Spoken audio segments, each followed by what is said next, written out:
What's going on, everybody? I go by the name of It's Marvy Marv, and you are now tuned in to another episode of Gem Talk Barbers. Barbers. I got somebody special with me today, man. Let's get We it. got the man himself, Breed Baza, tapping in from Houston. What's going on, homie? What's up, bro? First off, I want to say thank you for putting me on here. It's a great opportunity. Thank you to everybody tuned in. Man, this is just awesome, bro. But, thanks for having me. I'm excited to have you, bro. Thank you for taking the time. And it's funny because people have been asking me more recently, like, yo, bro, what does it take to get on a Gem Talk? And it's hard for me to really put it into words because I can't really.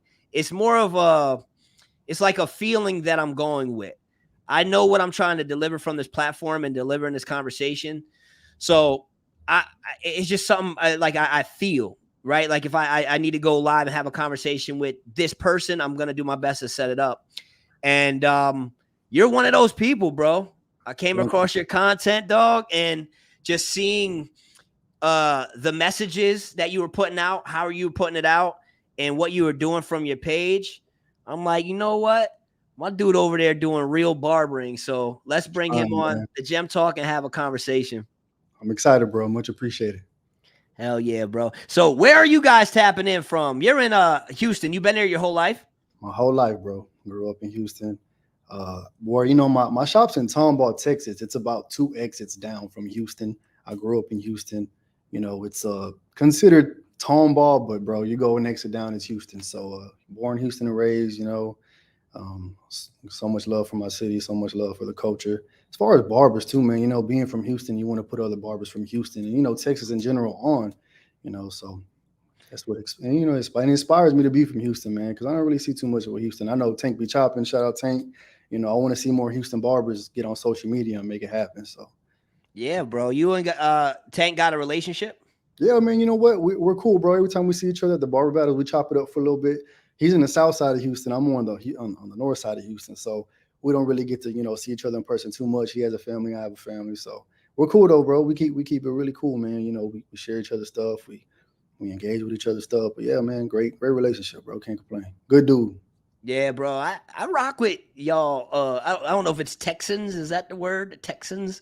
Yeah, you can say that. Texans. I've been out there a bunch of times. I've been to Dallas the most. I've been to Houston. I've been to San Antonio. Okay. And it's just been dope when I've been out there. A lot of love.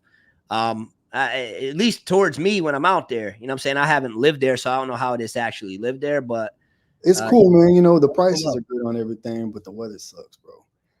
What do you mean the weather sucks? The weather, man, it's hot, bro. You don't want to come here in the summer, dude. It's ridiculous. It's so humid. You can't really enjoy anything outside. Right now, the weather is great, but as far as being a barber, there's so much opportunity out here, bro. Like there is a lot of like, how do you say, competition, because there's so many barbers that can cut nowadays. And I know we're going to get on that topic, but I see 19, 20-year-old barbers, bro, who look like they've been cutting their whole life. But it's not just about just the cut. What else can you offer? But Houston is great, man. I can't complain about Houston. Yeah, bro. These young kids impressed the hell out of me, dog. Bro, like they pick up the skills so quick. I'm like, I wasn't that nice until 8 years in. Bro, hell no. So when did you go to barber school, if you don't mind me asking? So I went to barber school in 2010. I graduated in 2011. Same. I went in 2010. I graduated high school 2010. Graduated 2011. Bro, the game was not like this, bro. There was probably about 3 people that could cut in barber school, and no one else wanted to cut. There was no social media barbers. There was none of this stuff going on, bro. So, like, to see these young kids being able to cut as good as they can, that's why I try my best to, give these messages and motivational speeches. That way they can grow into men. Because let's be honest, man, most 19, 20-year-old kids, they're still young-minded. Right. And I think we need to level up as barbers and understand that it's just more about cutting hair, bro. We have to have customer service, lockdown client retention. What makes you different? Anybody can come get a cut, brother, but are they going to want to come back? Are you talking to your customer? Are you engaging? Are you trying to make them comfortable? Because if you're charging the same price as a barber and they go to the guy next to you, right, and they chop it up, they have a good time, who are they going to go back to? The quiet barber? or the guy next to him that charges the same quality cut, but the other barber. But you know what? With that being said, too, some people don't like being talked to, right? There are customers that come in, they don't want to talk. You ask them a couple questions, and leave them alone. But at That's the a fact. They same keep the time, answers short. what's that, brother? I said Yeah, that's a they fact. keep Keep that their they keep answers that short. short because there are people that don't want to talk. But let's be honest, that's not most clients. Most clients want to build that relationship. So, that's Yeah. one I thing. don't know if you guys can tell or not, but tonight gonna be a good one. My man Bree done came out the gate ready to give y'all a bunch of gems. I already see the 100 emojis coming in, the facts emojis coming in. This is gonna be a gem talk. What I'm gonna say to you guys, a couple things before we really get the ball rolling is if you're watching this on your phone, you might want to consider throwing it up on a TV or on your computer, just in case you get that urge to want to start scrolling and do some other stuff. If you at least have it on your TV or computer, you can free up your phone to be able to do what you want with it and still not miss out on the gems. So throw it up on your TV, throw it up on your computer if you can. Also, guys, make sure you're sharing this with people that you feel like are going to get value from this. There's going to be a lot of game drop tonight. Breed and me are on the same page with a lot of different things, especially when it comes to this mission we're on. Doing our best to empower barbers. So there's going to be a lot of game drop. And if you're going to be able to get game from this, I'm sure you know a few people that could get game from it as well. So make sure you're sharing it with them. Subscribe to the channel if you haven't done so already. Smash the like button and make sure you subscribe and follow Breed Baza as well on Instagram. Andy was telling me a little bit earlier he's going to start working on leveling up his YouTube channel too. So you got make sure you guys follow him there too. You can click his name right in the description. It'll take you right to the YouTube. So that is your homework for right now. So let me ask you something, bro. What made you want to start creating content? So 2021, bro, I kind of went through something really personal and I found myself kind of, unmotivated. And I felt like, yo, man, like I've been cutting hair for almost half my life. I'm about to be 32, bro. I've been cutting hair since 16 years old. So I told myself, like, I know I have a gift. I do 20-minute haircuts. I have a private IG page. I don't really post nothing. I know I got something. Being humble, I know I have something to offer. So one night I'm sitting in my living room and I tell myself, you know what? I'm gonna make this barber page, man, and I'm gonna take this serious. And I'm gonna give out game. And I'm gonna, do as much as I can to try to inspire other barbers because talking to my customers, they would always tell me like, man, for a barber, you think really well. You do good for yourself. You have good things coming your way. And, I know I've, been very successful, humbly speaking, since I was, in my younger 20s. So I felt like I needed to be a voice to younger barbers because the things that I was seeing with barbers I would hire and barbers in other shops and just seeing barbers come in so unmotivated, bro. They come in and they put in work for a week or a month and they're not making money like, other barbers in the shop. And what do they do, man? They give up. Right. And I'm like, man, like there's so much potential. Like there's so many barbers, bro, that can cut nowadays, man. Like they're so cold, but their work ethic is horrible. So I'm like, maybe if I could put some game on some people, it'll change some lives. Maybe it'll motivate some people, right? So I end up doing it, man. I make an IG page, blah, blah, blah. And this is where it gets interesting because I'm doing what everybody else is doing, right? In the beginning, I didn't want to show my face. I'm private. I don't want to be on the internet. I scrolled back on your page and I seen like your earlier stuff was like your haircuts and all of that. Yeah, bro. So I'm with the mindset of like, okay, I'm gonna try to get some clientele. I'm gonna post some haircuts. It got some good movement. I was engaging, But one day I was like, okay, you know what? I don't have nothing to post. I didn't cut this week. I still didn't want to put my face online. I still didn't want to be out there. So I'm gonna go work out with my brother one day, and I was like, you know what? I'm gonna put my camera on my windshield, and I'm gonna just drive 30 minutes, and I'm gonna just spit some game about how I feel about certain situations. And shout out to Barber June. You know Barber June? Oh yeah, Barber June's my guy, bro. Great dude, bro. Yeah. So I had seen one of his posts talking about booth rent, and when he said that when barbers ask how much is booth rent, the first question that shouldn't be what you're worried about. Right. What you should be focused on is like the environment, the location, the barbers in the shop. How can you grow? Because booth rent can be barber's downfall. They could probably have a great opportunity at a higher end shop, and they don't want to take that high booth rent, so they go to a low booth rent shop. And most of the time, man, like these low booth rent shops, they're low for a reason. Right. Maybe it's the bad side of town, the prices are low, the walk-in traffic's not that high. You're not gonna have that much of an opportunity in a lower end area, respectfully, than a higher end area. So I was driving and I told myself, man, I'm gonna just talk about booth rent. So I talked about, like it's beneficial to pay higher booth rent sometimes because you probably still will leave with more money a week That's a fact. than, paying less booth rent and you're struggling. So I post a video. I'm like, damn. I'm watching it and I'm like, ah, man, like, when we hear our self talk, we think we sound funny, right? We kind Bro, I hear myself talk. I think I of, sound annoying. I get why people are annoyed when they hear me. I get it.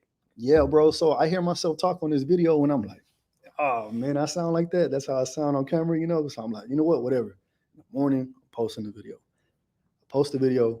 I'm like, whoa, what the, I don't know if I can cuss on here, but I was like, well, Yeah, you good, what's bro. going You just on, can't man? curse in the first like 8 seconds of YouTube because then they get Uh, mad at you. But after that, you all right. But do your best to keep it somewhat family for sure, friendly because for sure. some people watch this around their kids and all of that. Facts. So I'm like, yo, this video done took off, bro. Like, how do I have 10,000 views plus? And he used to. I don't think any of my videos had 10K views, bro. I think most of my haircut videos were stopping around 2,000, Yeah, 100 likes. And with that being said, if you want to be a content creator, you have to stand out. And I didn't understand that when I started. I was doing everything everybody else was doing, posting right. haircuts, posting haircut videos. And don't get me wrong, bro. Like there's some barbers that do very well at it because their haircuts are just that fire. But it's very hard to just post haircuts nowadays and grow your page. Yeah, So that taught me a valid lesson that I need to, put myself out there, show myself. That video really took me off, bro, and it kind of made me learn that, damn, like I didn't know that, me showing my face and talking to the crowd would get this type of engagement. So it really inspired me to make another video, right? yeah. So I do another You got video. that dopamine hit So, where you was like, so, okay, so 10K I'm views, we like, famous now. I'm like, oh man, I had like 2,000 followers at the time. So I'm like, Yeah, man, I might be onto something, man. So I make another one. Boom, bro. Takes off. I make another one. That's when I start making the videos about barbershops and the music and, what to avoid. And bro, the page is just booming. I'm like, yo. Then I go back to my Instagram page. I scroll down. I think I made like two introduction videos of myself. Hey, this is who I am. This is what I have to offer. First couple of times, I didn't really like it. So, okay. I'm just pulling it up while you Okay, talking so cool, they can cool, see it. cool, bro. So I go back to if you go scroll all the way to the bottom, Yeah, all the way to the bottom, there's like two videos of me. And I introduced myself. I think I talked about you have to stay patient. But what I didn't realize is that those videos were the ones that were doing very well. And I ignored the fact that they did well. And I still kept pushing content of let me post a before and after. Let me do a yeah. transformation video. I kept doing that, bro. As you can see right here. So this Haircut is towards the video. beginning right here. Yeah, bro. So, all these videos they did okay. You know what I'm saying? They did good. Don't get me wrong, they didn't do horrible. But this one, where I'm showing my face, 342, 365. I think at the time, bro, I only had 300 followers. Yeah. So these videos right here are the ones that I look back and I'm like, okay, man, if I would have paid attention sooner, but I'm new to Instagram, I kind of would have figured out that this is what I need to be doing. If you look at every other post, 50 likes, 60 likes. Yeah. Oh, yeah. I always tell barbers so, I do the social media course, right? So one of the things that I'm always talking to them about is you got to figure out a way to stand out, right? And as artists and barbers, we want to showcase our best work. But if we're just being honest, there's great barbers, like amazing Los Cut It barber, Josh O.P. barbers.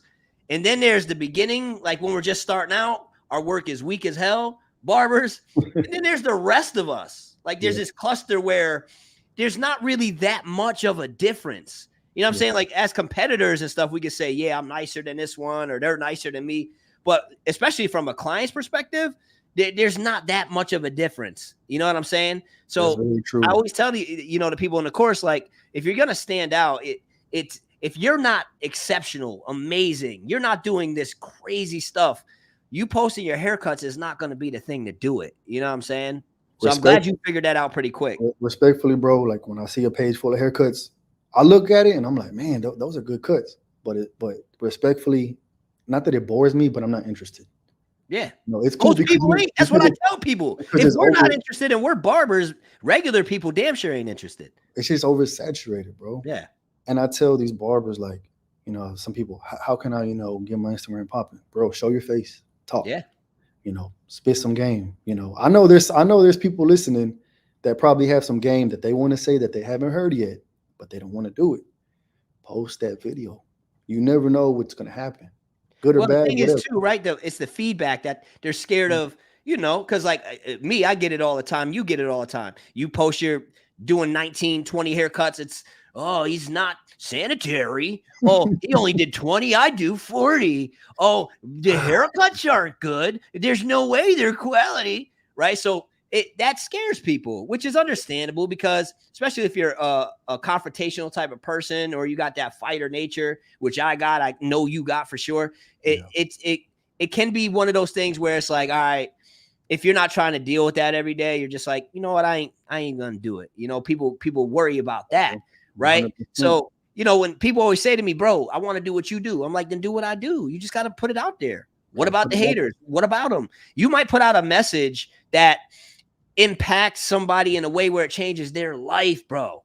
You know what I'm saying? Like you might change their damn life. You can't be worried about the hater, the private profile guy that's looking at the Breed Baza post I post and is like, yeah, them haircuts are average. I can tell you that. But then you go click on his name. It's a private page. It's like, yeah, it's easy to critique from a private page, bro. Nobody cares. You can't worry about that. You got to worry about the people they could potentially impact. So I say the same thing you say. Like if people, they got game, there's probably people on here tapping in right now that got game. Put it out, bro, and let it do what it's gonna do. And to everybody listening, man, always think about it like this. And shout out to the Millionaire Barber too for the love. What's up, millionaire? What's up, bro? Thank you, man. Look, check it out. There's always gonna be people in the bleachers talking, bro. While you're in the game, you're making moves, bro, and they're in the bleachers and they're talking. The loudest boos come from the cheapest seats, dog. And they'll never be on the court or the field that you're in, bro. Never. It's easy to talk from up there, but when you're in the game actually making moves, they're going to always talk from the bleachers. Whatever, man. Like, I read the comments, I seen them, but I'm not going to go back and forth with people on the internet, man. Especially, like, it's like talking to a wall. If they feel that way, they feel that way. Because at the end of the day, I know what I have to offer. My customers love these 20-minute haircuts, bro. And I love it, man. The longer I'm a barber, the less interested I am or care about a design and a skin low fade. Like, bro, I've done that already. It still interests me, but if someone comes in and says, "Give me a 2 and scissor top," bro, I'll take those all day. I love that. $50. Send all your friends, Billy. Bro, I'm down. Mr. Ty, man, come back, bro. Bring that $50 with you. 2 clip over comb, scissor trim the top, 10 minutes, bro. Easy, 12 minutes. Beard, okay, you want to do the beard, 20, whatever. But, bro, I'd rather do that than skin somebody up on the side, do a razor. And you know what? I still enjoy it, bro. But as I get older, I have a family now. I have children within myself. I want to have time for myself outside the shop. I don't always want to be in the shop. I want to be able to come, cut hair, make some great money, and go home. Yeah. I've been in the shop 12 hours a day when I first started. No customers. And when I got customers, I work my tail off, bro, so I can be very, very successful. And that's why I tell people, never stop cutting hair, never get too comfortable, because people are going to move. You start getting complacent and start taking vacations too much and not coming in as often, you're going to lose customers. They're always going to leave. You got to keep building that clientele. Yeah. So that's one thing that I always tell everybody. And I love these 20-minute cuts, man. I'll do it all day. Give me a 1 on the side with a 2. Give me a 1 on the side with a taper. Bro. That's all, man. Bro. Right, and I think where the disconnect comes, and maybe I'm sure you could probably relate to this. I know a lot of barbers can relate to this, but when you're first working as a barber and you're trying to stand out or you're trying to build clientele, you think that you have to do these amazing highlight reel haircuts in order to get clients. You think that's what you need to do. You think that's what you need to showcase, right? So there's that part of you that only is attracted to doing that or only gets excited about doing that because you feel like, all right, now I'm going to be able to get more clients because I'm going to blaze this fade up. And now they're going to start sending all these people in, or people are going to see their haircut and ask them where they got their haircut. And everybody's going to come to me, right? That's a belief we have. And then another belief we have too is we just be wanting to impress other barbers, bro. Man. That's the truth. You know what I'm saying? And it's like, once you realize that you want to do some of this stuff that you're doing simply to impress another barber, that's when the game gets easier, because what you realize is, yo, it don't matter what Breed thinks of Marv's cuts. It don't matter what Marv thinks of Breed's cuts. All that matters is that chair is spinning, and it takes a lot of pressure off you. What happens most of the time when a barber cuts another barber's hair? The barber probably don't like it, right? Because we're all so particular on I don't want to cut other barbers. Bro, every barber has a different method, different style, different cut. Like, you're never going to impress every barber, bro. There's always going to be barbers looking at other barbers' cuts like, me, that's whack. I could have been better. It's a competitor in our culture. Bro, the last thing I care about is what barbers think of my cuts, bro. I don't care. You know, all I care about is that customers coming back. I'm providing for my family. I got food on the table. You know, I'm growing as a man and as a barber, and I'm getting better every day. That's the only thing that I care about, bro. I don't care to impress nobody. You know what? I do post these 20-minute haircuts just to motivate other barbers. To tell them, it's inspiration. Bro, you don't have to have someone in a chair for an hour, bro. There's people out there willing to pay big money to come in for 20 minutes and get out. And you know, Marv, with that being said, check this out. This was pretty interesting. So I had cut this guy, right? I don't remember his face. He came in for a cut. Bro, and guys, post on TikTok. I don't like TikTok. If you look at my TikTok, I'm not a big TikTok guy. I'm going to get you there. Don't you worry. I'm going to get you being a big TikTok guy, because I used to say that same foolery too. I used to say that same thing, and then I figured out TikTok, and I'm like, all right, I got to get you on that wave too. It's growing, bro, and TikTok brings me so many new customers a week, bro. TikTok, you are on TikTok? Yeah, TikTok. Oh, okay, good. We there. I have 11K or something like that. Yeah. And I just repost the stuff I normally post, and I just started. Bro, TikTok. But it hits locally. You're right. It hits locally. Bro, it brings me like 5 to 7 new people a week, bro. And I'm already busy. Post on TikTok. Excuse me. So I get this new customer. Probably wasn't from TikTok. I think it was just, people look at the Barber's Chair website and they book me. And I cut him up, man. Super cool dude. I remember everybody that I cut, no one's ever complained. No one, has any said anything negative about my cuts. I guarantee you, bro, it's super rare someone's not going to like my haircut, because I know what I'm doing. I know what they want. Look at the shape of their head, whatever.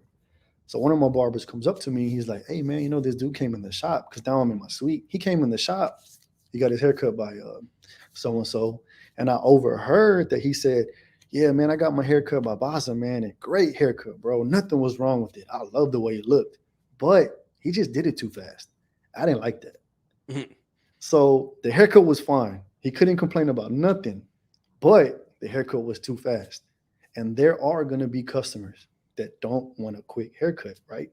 But there's going to be plenty that want that 20-minute fade, bro. They're in and out. I can't tell you how many people actually sit on my chair, if they believe it or not. They come in, I love this 20-minute stuff. I come in, I'm out, I get to, enjoy my family time. I'm not here all day Saturday. My old barber takes, he's 30 minutes late on me, 45 minutes late on me. They love these 20-minute cuts, man. And I'm telling you that if you can master this technique and find a clientele that's willing to come in and pay high dollar for 20-minute fades, it's super possible. And I'm living it, and I'm, humbly showing that to you guys that it's very possible. Marv's showing it. Like, you don't have to have customers in the chair for 30 plus minutes. 20 minutes is enough time to have small talk. And at the same time, you don't want to run out of stuff to talk about, right? I'm done with your cut. I'll see you next time. We'll pick up where we started.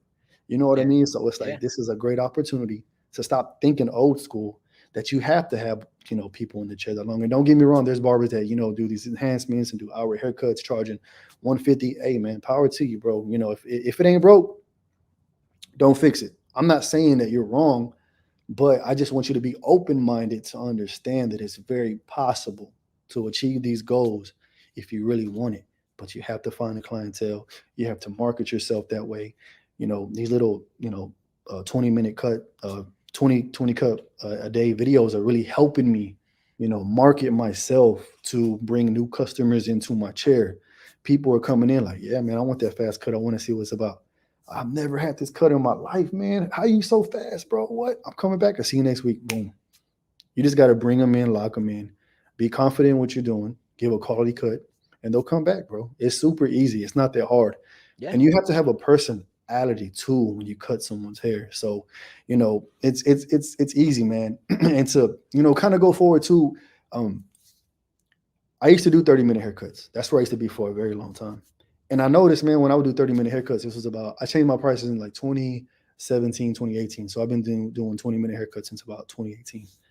And when I was doing 30-minute cuts, I noticed myself sitting down for 5 minutes, 7 minutes, another 4 minutes, another 6 minutes. Bro, to me, time is money. Like, I don't like sitting down. When I'm cutting, I want to cut. I want to keep going. So as I start looking at my books, I start adding up time, and I'm like, man, I sat down for like an extra 30 minutes today.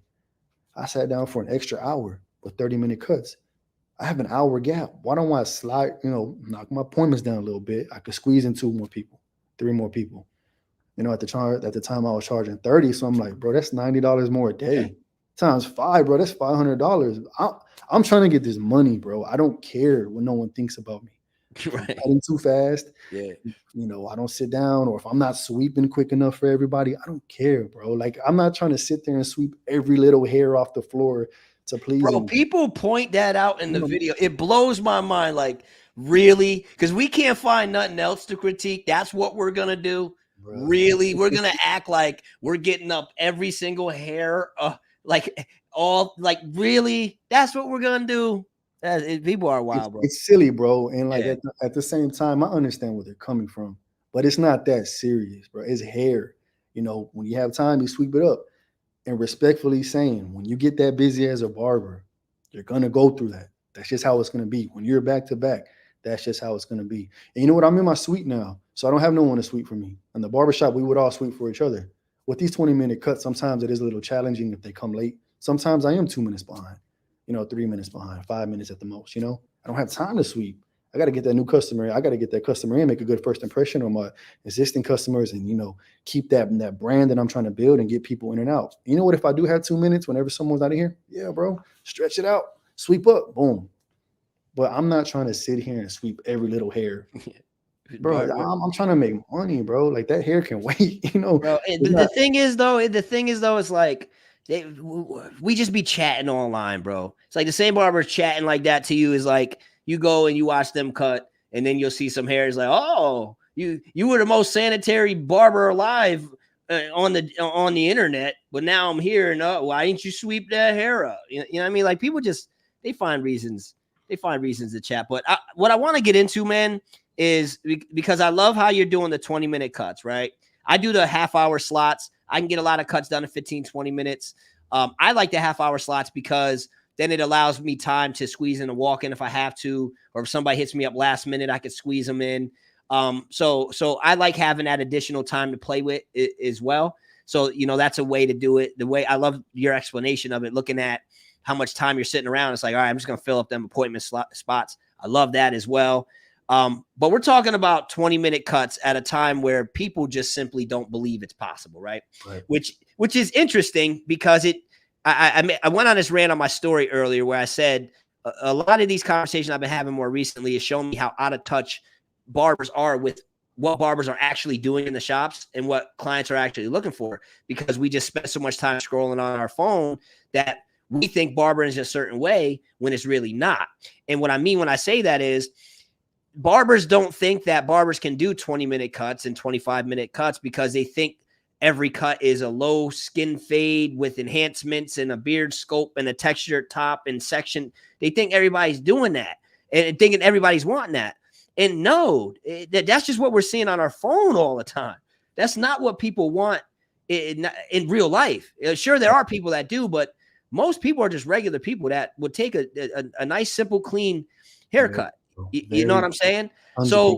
So there are barbers that just don't think it's possible for those reasons, just simply because they lack the perspective. But then there are the barbers who also don't believe it's possible because they can't seem to get their speed down. They don't know how to, right? So my question for you is, what are some of the little hacks or little tips or tricks or maybe a little shortcut that you could think of that help you get the cuts done quicker while still maintaining the quality of the cut? So one technique that I have, so when I was talking about, when people come in, they want a number 2 on the side with scissor cuts. This is what I do. It's always easier to style the top of the hair and cut around it. So you see what you're doing. I see a lot of barbers, they put a two, well, first they do a two and then they kind of, cut around the edges and then they start cutting the top. And then what does that do? It leaves a lot of bulk on the side. Then you got to go back and reshape it. The first thing I do when I cut someone with the number two and scissors, I do the number two, I do my shear work. After that, I have all this bulk around and I clipper over comb the whole side of the head. And what that allows me to do is keep the shape that I want. It's very easy. It's very visible to see that bulk around your head. And even sometimes too, maybe even before I do the clipper over comb, after the two and the scissor trim, I'll square them out in the back, square the sides. That way I see what I'm doing. And you see that canvas, bro. It's a two. Scissor cut's already clean. You already styled it. And all you got to do is erase around it. Boom, boom, boom. Clipper over comb the whole side of the head. And that's it. I'll maybe get my two again. I'll kind of flick out, hit the little dark spots, blend smooth, bro. Like that's one of my basic, very easy techniques that I do is, two on the side, scissor cut the top, style it, clipper comb around the whole side of the head. That really helps me. When it comes to the beard, say they do a two with scissor cut and have a beard, if their beard is really thick, I'll put a little bit of shaving cream on their cheeks, let it soak up, let it soften up. So by the time I'm going to my razor work, it's already soft. I get in there. Um, I don't spend too much time with my trimmers. I hit the lines, make them as sharp as I can. I don't sit there and go over and over the spots. I make the lines as crispy as I can. I'll come back with the razor. That's where the detail comes in. I razor it up real quick, comb the beard down. You can see these little hairs probably hanging out. Look from the side of the head, you can see the mustache is sticking out. Boom, clean those hairs up. It's very simple. I think sometimes people take too much time on beards. It's not that hard, bro. All you have to do is just kind of like, trim down, with the grain, against the grain. Most of the time you can already see what they're getting. So I think people make beards a lot harder than what they should be, because when I do beard work, I try to keep it between the 5 and 7 minute range, to be honest, because that's one of the things that it's not too difficult, especially if a beard like mine is not, it's not too thick, so it's very easy to clean up the hairs. They're not going to take so much time to like take off versus someone that comes in with very very thick beard. So if someone has a thinner beard, it's even easier for me just to kind of go around what I need to go around. And I do a number two, scissor cut the top, clipper comb the sides, clean up the beard, go back, and then when I'm done, or I feel like I'm done, I'll get the trimmer, go over any wild hairs, you know, any side, spots on the side of the head, and that's really it, man. When it comes to tapers or bald fades, say if I do a number two on top, my first guideline is gonna be a half. I might use a one after that, but most of the time I do a half and I'll do a one. So there's a zero guideline, there's a half guideline, there's a one guideline and a two. I always try to make three guidelines: bald to half, a one to two, and a two to three. And most of the time, I'm clipper over combing every single step that I do. I don't even use guards that much. The most guards I'll use is maybe a number one and sometimes a one and a half. And you know what? The half guard, I do use that probably more than anything, but I try my best not to use any guards. And that's what really helps me with speed. If you learn how to control your clipper freehand, sometimes I'm using a half up here. That's dangerous. But I'm using the corner and I'm taking little dark spots out. It's very dangerous. But when you trust your clipper and you know what your clipper is going to do, you can get a lot more comfortable with freehanding things instead of having to pop on a number two and keep digging in there and comb it out, one and a half. But if you know how to just clip over comb it, it's going to erase completely. So that's one thing that I try to tell barbers too, is like learn how to clip over comb. That's one of my biggest, techniques that I use. And how I use that, I used to work at a barbershop, Caballero's barbershop, 290 and 16. And the owner, man, he was so cold at clipper over comb, bro. Iced out every cut. And I was fresh out of barber school. I'm still learning how to use shears. And I remember sitting down. He told me, "Hey, man, cut my hair, but you're not going to use no guards."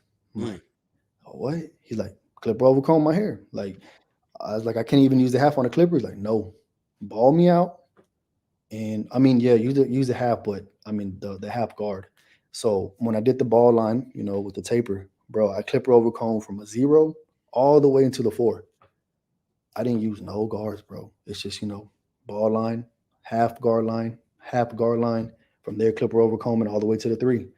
And when it came to the bald part going into the half, there's a technique where you turn the clipper using the corner of the clipper and you're going up and down. And what you're doing, you're detailing and you're spreading the hairs. So the hairs are like this. And when you start spreading hairs everywhere, it starts taking out those dark spots. And when you can really master clipper over comb with a bigger comb, a smaller comb, you can do any cut that you desire, bro. But it's all about technique. Um, if you can do a whole cut with just clipper over comb, no guards, I mean, it saves so much time. Because what do we do when we grab guards, bro? We got to pop them on. Yeah, that's so much. And it's only a few seconds, but it adds up. And then Yeah, when you can't find the guard where you're like, yo, where's my half guard? Where's yeah, my, and you're looking all in the drawers, you asking the barbers, yo, and who got my one guard? You know, yeah, that's little bit, that's little increments of time that over the haircut process start to add up. Next thing you know, you're 15 minutes longer than you need to be. yeah, bro. I'm popping them on. And sometimes guards don't even get that line out, man. You got to keep on going, hit the corner, put the one back on, try to get in there again. But if you can master clip over comb, you can get exactly what you need to get out so precisely. You know, I remember when it came to guards, what was I going to say?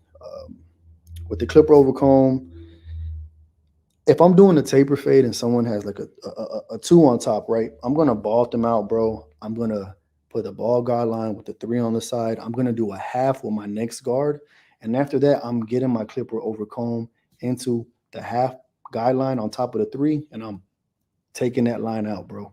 So it goes literally from a zero to a half to a three, and that guideline between the half and the three, clip over comb, boom, boom, boom. It just comes right out. And then I get my half guard, start going up in here, cleaning up in here, take out my ball guideline, and I can literally knock that out within a minute, 30 seconds. Mm. And it's the easiest technique instead of putting on the three, two and a half, two, one and a half. It just takes way too much time for me. So, and the way that I learned these things is that when I was cutting hair and I was, learning, I started figuring out like, man, this clipper over comb and freehand thing, like I felt like I was doing wrong. So at a time I tried to stop myself from doing it because I was like, I'm not cutting right. I'm not cutting the way I'm supposed to. I need to use my guards.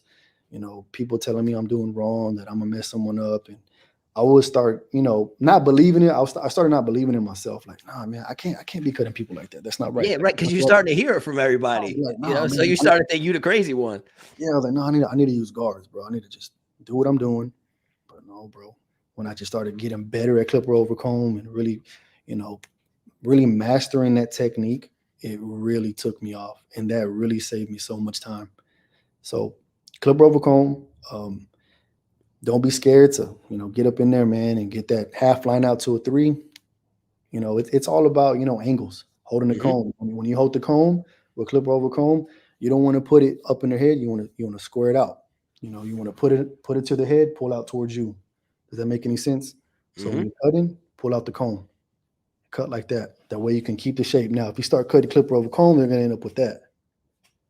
I think we all cut somebody right where we just round them off way too much, and they're like, "Oh man, like you gave me that round. I don't want that. I wanted it more square. I want the comb Yeah, over more square." So you got to be careful with clipper over comb because in the beginning, I used to just do it so fast and still learning. I was doing it too round, and that's one thing I want everybody to be aware of. That when you're learning clipper over comb, make sure that you're getting that square angle because you don't want to just start pushing them all the way in the face, start spreading all the way up here. Because now they just got a big old spread out fade, with a round head, and most people don't want that round look. So that's one thing that you want to, be careful with doing clipper over comb. Another thing that you want to be careful with doing clipper over comb is when you're doing it, be careful because that clipper can go under the comb. So when you're bro. on top and you go, Hold up. I just did that the other day. Let me it tell you a happens. story real quick. Let me tell you. So, and before I tell it, guys, if you feel like you're getting a lot of value out of this, what I need you to do is drop gems in the chat. Let us know that you're getting value out of this. Hit that like button if you haven't done so already. Subscribe to the channel if you haven't done so already, and make sure you subscribe and follow Breed Baza on Instagram and YouTube. And make sure you take a screenshot of this, guys. Share it to your story. Let the people know gems are being dropped right now. Y'all know the gems are coming in. Gems are being dropped. Things that are going to help you be better overall barbers, better hair cutters, bro, we're just getting started. You know what I'm saying? So make sure you guys are taking a screenshot, take a picture of this, share it to your story, and let people know as you see hella game, and we are just warming up. All right. So yeah, so the oh man, I'm cutting one of my clients, and I'm going and I'm just about done with the cut, bro. I'm just about done. And I was using the little comb, the one that's like thin on the end, and as it goes up, gets thicker. So I'm in there like, with no guard on, and I'm doing my little joint. And then the comb went up a little bit too high, went under, it went in on him. I'm like, no, no. And when I think back to when I was a beginner barber or newer, bro, I'd have been so terrified. Now you know how to fix it. Yeah, right. But now when you get more experience, you just know how to kind of like fade that part out, and you make it work to the point where they can't notice it, Exactly. but you and I still kind of can see it, but it saves it. But I just did that not that long ago, bro. Add on to the conversation. So yeah, man, what you doing next weekend, bro? Like you kind of just distract them a little bit because I've been there before too, bro. Bro, I'm like, oh my God, slow down. Like you know what you're doing, but sometimes you have these accidents and oh, then you got to match the other side, right? Because you don't want them to have a higher taper here with the lower, taper here. So now you're like, be smooth with it, come back around, fade up a little bit on the other side, distract them a little bit. It's going to happen, And one thing, this is a great technique too. When you're learning clipper over comb, try not to just grab that clipper, man, and close it or open it. Put a number 1 on. Yeah. Put a number 1.5. Like the safety guard right there. Grab the hair, get the number 1.5. Hear it crunch, get the feeling for it, see how much hair is falling off. Oh, not that much hair is falling off. Okay, I'm gonna get a number 1. Oh, there it goes. I hear it crunching. We're hitting now, hair's falling off. When you start getting more comfortable, put the half guard on. When you get more comfortable with that, take it off. Now you're starting to master the technique where you can start closing the clipper, boom, boom, being confident. Because if you have a 1.5 on and it goes under, you're safe. Number 1, you're safe. Half guard, you're safe.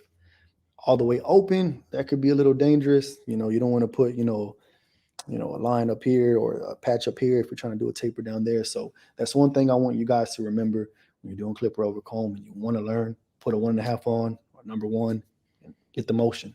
And a big tip too that I want you guys to know, people asking me, how do I get better?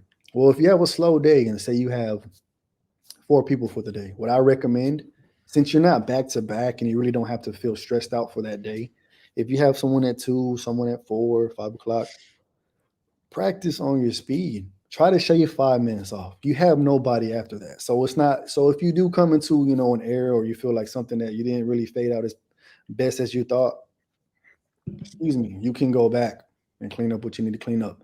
But you're practicing the technique, you're practicing the motion, you're practicing the composure because you got to have a lot of composure too.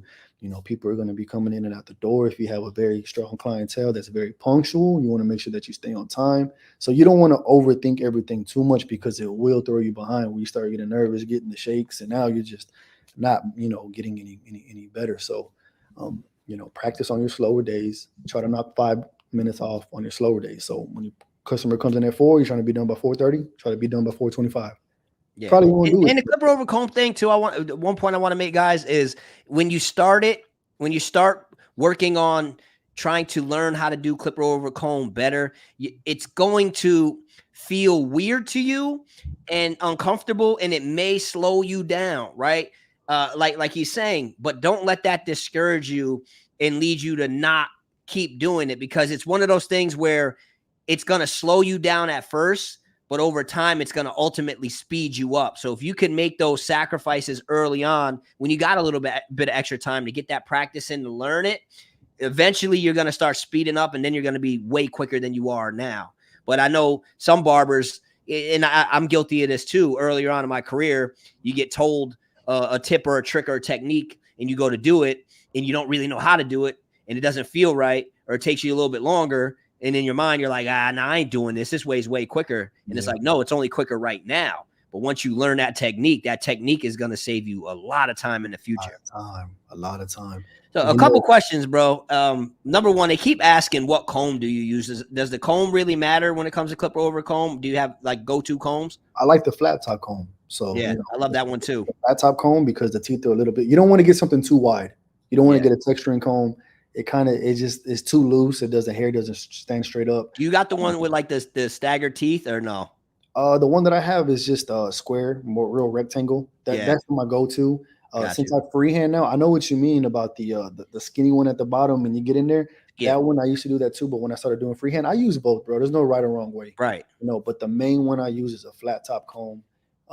Right. Some of them are kind The of loose. angle, the way you angle the comb, what matters the most, more than anything, not necessarily the comb. Sure, the comb matters because it's a tool, and for different reasons, you may want to use different combs. But all in all, it's just how you're angling the comb and how you're angling the clipper.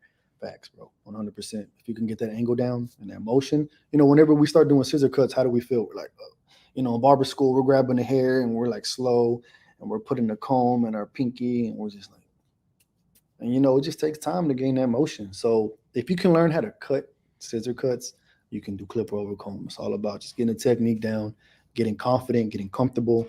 Start with that 1.5, start with that one, and you can definitely get it going. So What tools do you use? What your go-to tools right now? so I use two clippers. So I switch them out. I have the pissed off barber. I have the black one, the X model. Mhm. I have the what's it called? It's so funny, bro, because I don't even really care about clippers no more like I used to, man. I Bro, just because the thing is, it don't really it matter. doesn't matter, bro. The No, only because thing that clippers matters is how nowadays are strong all they good. are. I seen your story today when you said if your clippers ain't balding with one long stroke, man, that's facts. When we're balding, we shouldn't be like, bro, Yeah, voop, voop, get that hair out of there. yeah. It doesn't matter if the line's not perfect. Get it out of Yeah. there. Yeah, Stop taking so the one thing about that too, which I know people do have um enough awareness to realize, like you do that with every step of the fade as well. But there are some people that don't realize that. So when I share that video and I'm talking about balding and the stroke should just be clean strokes like this, that's with every step. Because how many times are we going over the same hair doing these short strokes a million different times when it's like, bro, just cut the hair, flick it out, get it out of there. Obviously, you want to make sure that it's cut evenly, but that's where having proper equipment comes in to play. The clippers that are doing that, and there are some times where it doesn't need to be perfectly even because you're just clearing hair out of there. yeah, bro. So I use that. That's facts, bro. So I use that one. Another strong clipper is the FX3. The skeleton, those are really strong. I love those clippers. The skeleton is very, very good for debulking, Yeah, doing the baldness. The clipper that I use for fading is the Gamma. Damn, I think it's the Gamma Ergo. yeah, great clipper. There I go again. Not even know the name of the clippers, bro. But bro, there's just so many good ones. That's right now. Here's what gets me in a little bit of trouble and kind of puts, I guess, some of my relationships in jeopardy, I guess, when it comes to clipper companies and stuff like that. When I say things like this, bro, the clipper companies, they're taking advantage of us right now. They're taking advantage of the ability that they have to market to us and hype up stuff, and the simple fact that we as barbers think that it's going to be a clipper that completely changes everything for us. Because of those variables, these clipper companies, they're winning like crazy right now because they're dropping so many different clippers, and we're buying all of these different clippers because we think they're going to make such a huge difference, and it's going to be the one tool that takes our haircuts to the next level. At the end of the day, right now, bro, there are technique. so many good clippers, whether we're talking Andis, Babyless, Wall, TPOB, Stylecraft, Gamma, JRL. That's my favorite clipper right now. The JRLs, the Calibers. There's so many good clippers, bro. It's all about finding the clipper that feels comfortable to you, is the weight you want it to be, has good battery life, cuts the way you want it to cut, 100%. and then mastering that clipper, bro. That's it. Master Learning that it, one. knowing what it's gonna do when you put it right here and there. You got to learn your clipper. You got to know. It might sound funny, but you got to be one on one with your clipper and know what it's gonna do. I'm not really a big fan of the. I think it's the instincts, bro. They're like little small, little. You know. Yeah, the instincts are TPOBs. They're the goblins. They're the same thing. Okay. I don't like light clippers like that, man. I want them to feel not heavy, but kind of medium. I want them to Yeah, feel a little bit, So bro, the instincts feel like they're cheaply built, yeah, they right? They do. felt. The power in them is amazing, but the motors tend to have problems, and the motors go, and then the companies have been great at replacing them, but there's so much power in such a cheesy kind of. I mean, it's cheesy built, very lightweight machine. So the feel of that was weird. I think they're very powerful. I mean, I could see why people love them because I use them for a little bit just to feel them out and see how I like them. And they're dope clippers, but I agree with you where I think they're just maybe a little bit too light. For me, the JRL, I don't know if you use those, but for me, The they got $2020s, they're still light, but they got a little bit more bro, than those that. JRLs are really slept on, bro. Yeah. Those I use a lot, the JRLs. And the only reason why I use the Ergos sometimes a little more because the blade is a more of a surgical blade. Yep. That's It's what we called sharper. it back then. It's it's thinner, so you can kind of make the fade a little bit closer to the skin. But the JRL is really slept on. Takes a wall guard. It's very powerful. It lasts a long time, and it's just a great quality clipper. And it doesn't matter what clipper you have. I think the only thing that matters is the strength of the clipper and what you're trying to accomplish. If you're Right. doing ball fades all the time, get a very strong trimmer. You know, get a clipper that's going to be really good at taking hair off when you need to get closer to that, taking that skin line out, stuff like that. So it's Yeah. all about what type of hair texture do you cut most of the time? Is it curly hair? Is it thin straight hair? Because there's one thing about speed too. You need to look at the customer's head and know the texture of their hair before you even start cutting, because there's not really a one technique cut it all system. And that's what barbers need to learn, is that my system, it works very well. But have you ever put a zero? Has anybody ever put a zero on somebody and it looks like a half? Yeah. Right. Like their hair is so thick, bro. You got your trimmers hit, put a zero, looks like a half. And then you get somebody, if you put a number 4 on top, it looks like a 2. Their hair just falls right off. So you have to understand that you have to look at the texture of their hair, knowing that, okay, if I put my number 2 on the side of their hair is just going to fall right off. And what is that going to do? It's going to take away a lot of the darkness from the fade. That fade is going to look very stretched, not have too much dimension to it. So you really need to learn what type of hair texture you're cutting at that time, so you can adjust your technique to keep the customer satisfied. Because there's been plenty of times where I'm like, man, this dude's hair is just not, man, bro, it's a Yeah. ball, but it's just not coming off. And some people, I'll put a number 1, it looks like a 0, falls right off. And Yeah. I'm looking and I'm like, oh, the number one got this man almost looking like a 0 on the side. So you have to know what you're doing. So Yeah. My one barber, I remember it's probably 2 years ago now, but he cut 2 kids. Like the mom brought in her 2 kids and their density of hair was just different. So she wanted like a number 2 on both of them and he did it. But on the one, it looked way shorter than the other one. And she was like, I wanted a 2 on both. And he's like, it is a 2 on both. And, so he got through it or whatever. But then afterwards, I explained to him like, yo, we gotta, you got to look at the density sometimes and maybe even start with a bigger than what they're saying, because they're clients, they're customers, they're not barbers. They don't necessarily know. They know they want it to look darker. So they tell you 2, but they want it to look darker. And that might require you doing a 3 and letting them just think it's a 2. that's perfectly said. I can't tell you how many people come in and tell me, yeah, give me a 2 on top, like yours, and give me a taper. And I'm like, oh, hold on, bro, I don't get a 2. I get Right. I get a 4.5. So Right. this is what my hair looks like. It's nothing close to a 2. You sure you want to do a 2? Let me show you a picture. Yeah. And sometimes even if they don't compare themselves to my cut, I could look at their hair and I'm like, when's the last time you got a haircut? 2 weeks ago. And I'm like, man, this dude looks like a 6. I was like, bro, there's no way you got a 2. Did you get a 2 last time? Yeah. And I'm like, nah, bro, if you got a haircut, a couple weeks ago, this is not a 2, bro. Let me do a 4. Let's be safe. If you want me to cut it lower right after, we can do it. Put a 4. No, that's perfect. You Yep. have to learn how to read the customer. Don't believe everything they say most of the time. Listen to what they tell you. Look at their head and go from there. Yeah. And it's the cliche saying that you can always take more hair off. You can't put it back on. Put it You back know what I on. mean? So if it takes you just an extra step just to double check and make sure, because maybe they say they wanted to, and I just did this. Matter of fact, I did just do this recently because the one client I hadn't seen in a while, he was getting like a comb over style and he wanted to buzz it off. And he told me a 2. And I was like, all right, you sure you want a 2? And he's like, yeah. I said, all right, well, I'll start with a little bit bigger of a guard and then, we'll see. And I did a 4 and he's like shorter. I did a 3. He's like shorter. I'm like, all right, 2. He was right with the 2, Right. but it's better to be safe than sorry, because if I would have started with that 2 in this situation, we'd have been fine. But if I was right with my guess, we would have been screwed. You know what I mean? So you can always cut more off. You can't put it back on. Facts, bro. And you know what's weird? You notice whenever you grow your hair out, right? You put a 2 on it. Don't it look so much shorter when you have it longer for a longer Yeah, it's period of time? crazy, bro. Versus when you just get a 2 all the time, it looks a little bit darker, a little bit fuller.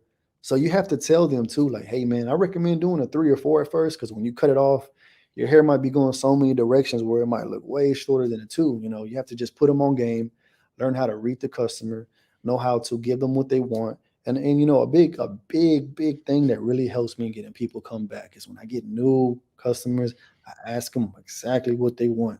Do you want a low taper, high taper, mid taper? Do you want the curve? Do you not want the curve? What do you mean? Look, bro, this is with the curve. This is without. This is a mid taper. Did you want to? Nah, do a little bit higher. Boom. So the dude wants a high taper with no curve. Just because we hear, give me a taper fade, we can be doing, mid tapers all day with a crispy curve, and we think that's what they want. But some customers, they don't want the curve, bro. They want a high taper. So you have to be very, very descriptive and make sure that you and your customer are on the same page. You're pulling up pictures and you're showing them what they want, because sometimes customers are going to tell you what they want. You show them what they were talking about, and they're like, oh, no, I don't want that. So to lock in, to be very good at, keeping a good client retention is being on the same page, because if it's their first time, you have one time to make a good first impression. Mm-hmm. If you don't give them what they want and you just guess and you just assume that they want the taper that you always give, they're not going to come back. But if you could just take 2 minutes just to show them a couple pictures, they point out what they want. If you can show me a picture on Google 9 times out of 10, I'm going to do it exactly like that. It takes the guessing out. Now you're not fading and being like, oh, am I going too high? Are they going to like this cut? Are they going to come back? No, tell them to show you a picture. That way you're confident about what you're doing. And when you're confident, you cut faster, and you just kind of, you're in your zone. You're not just, oh, is he going to come back, or am I doing this right? So that's a big tip. Make sure you show them a picture, have them pick it. If they seem very unsure, most of the time people know what they want, but barber lingo, we understand, but they don't understand. People come in, yeah, just give me a taper me up. And I'm like, bro, it looks like you had a low fade last time.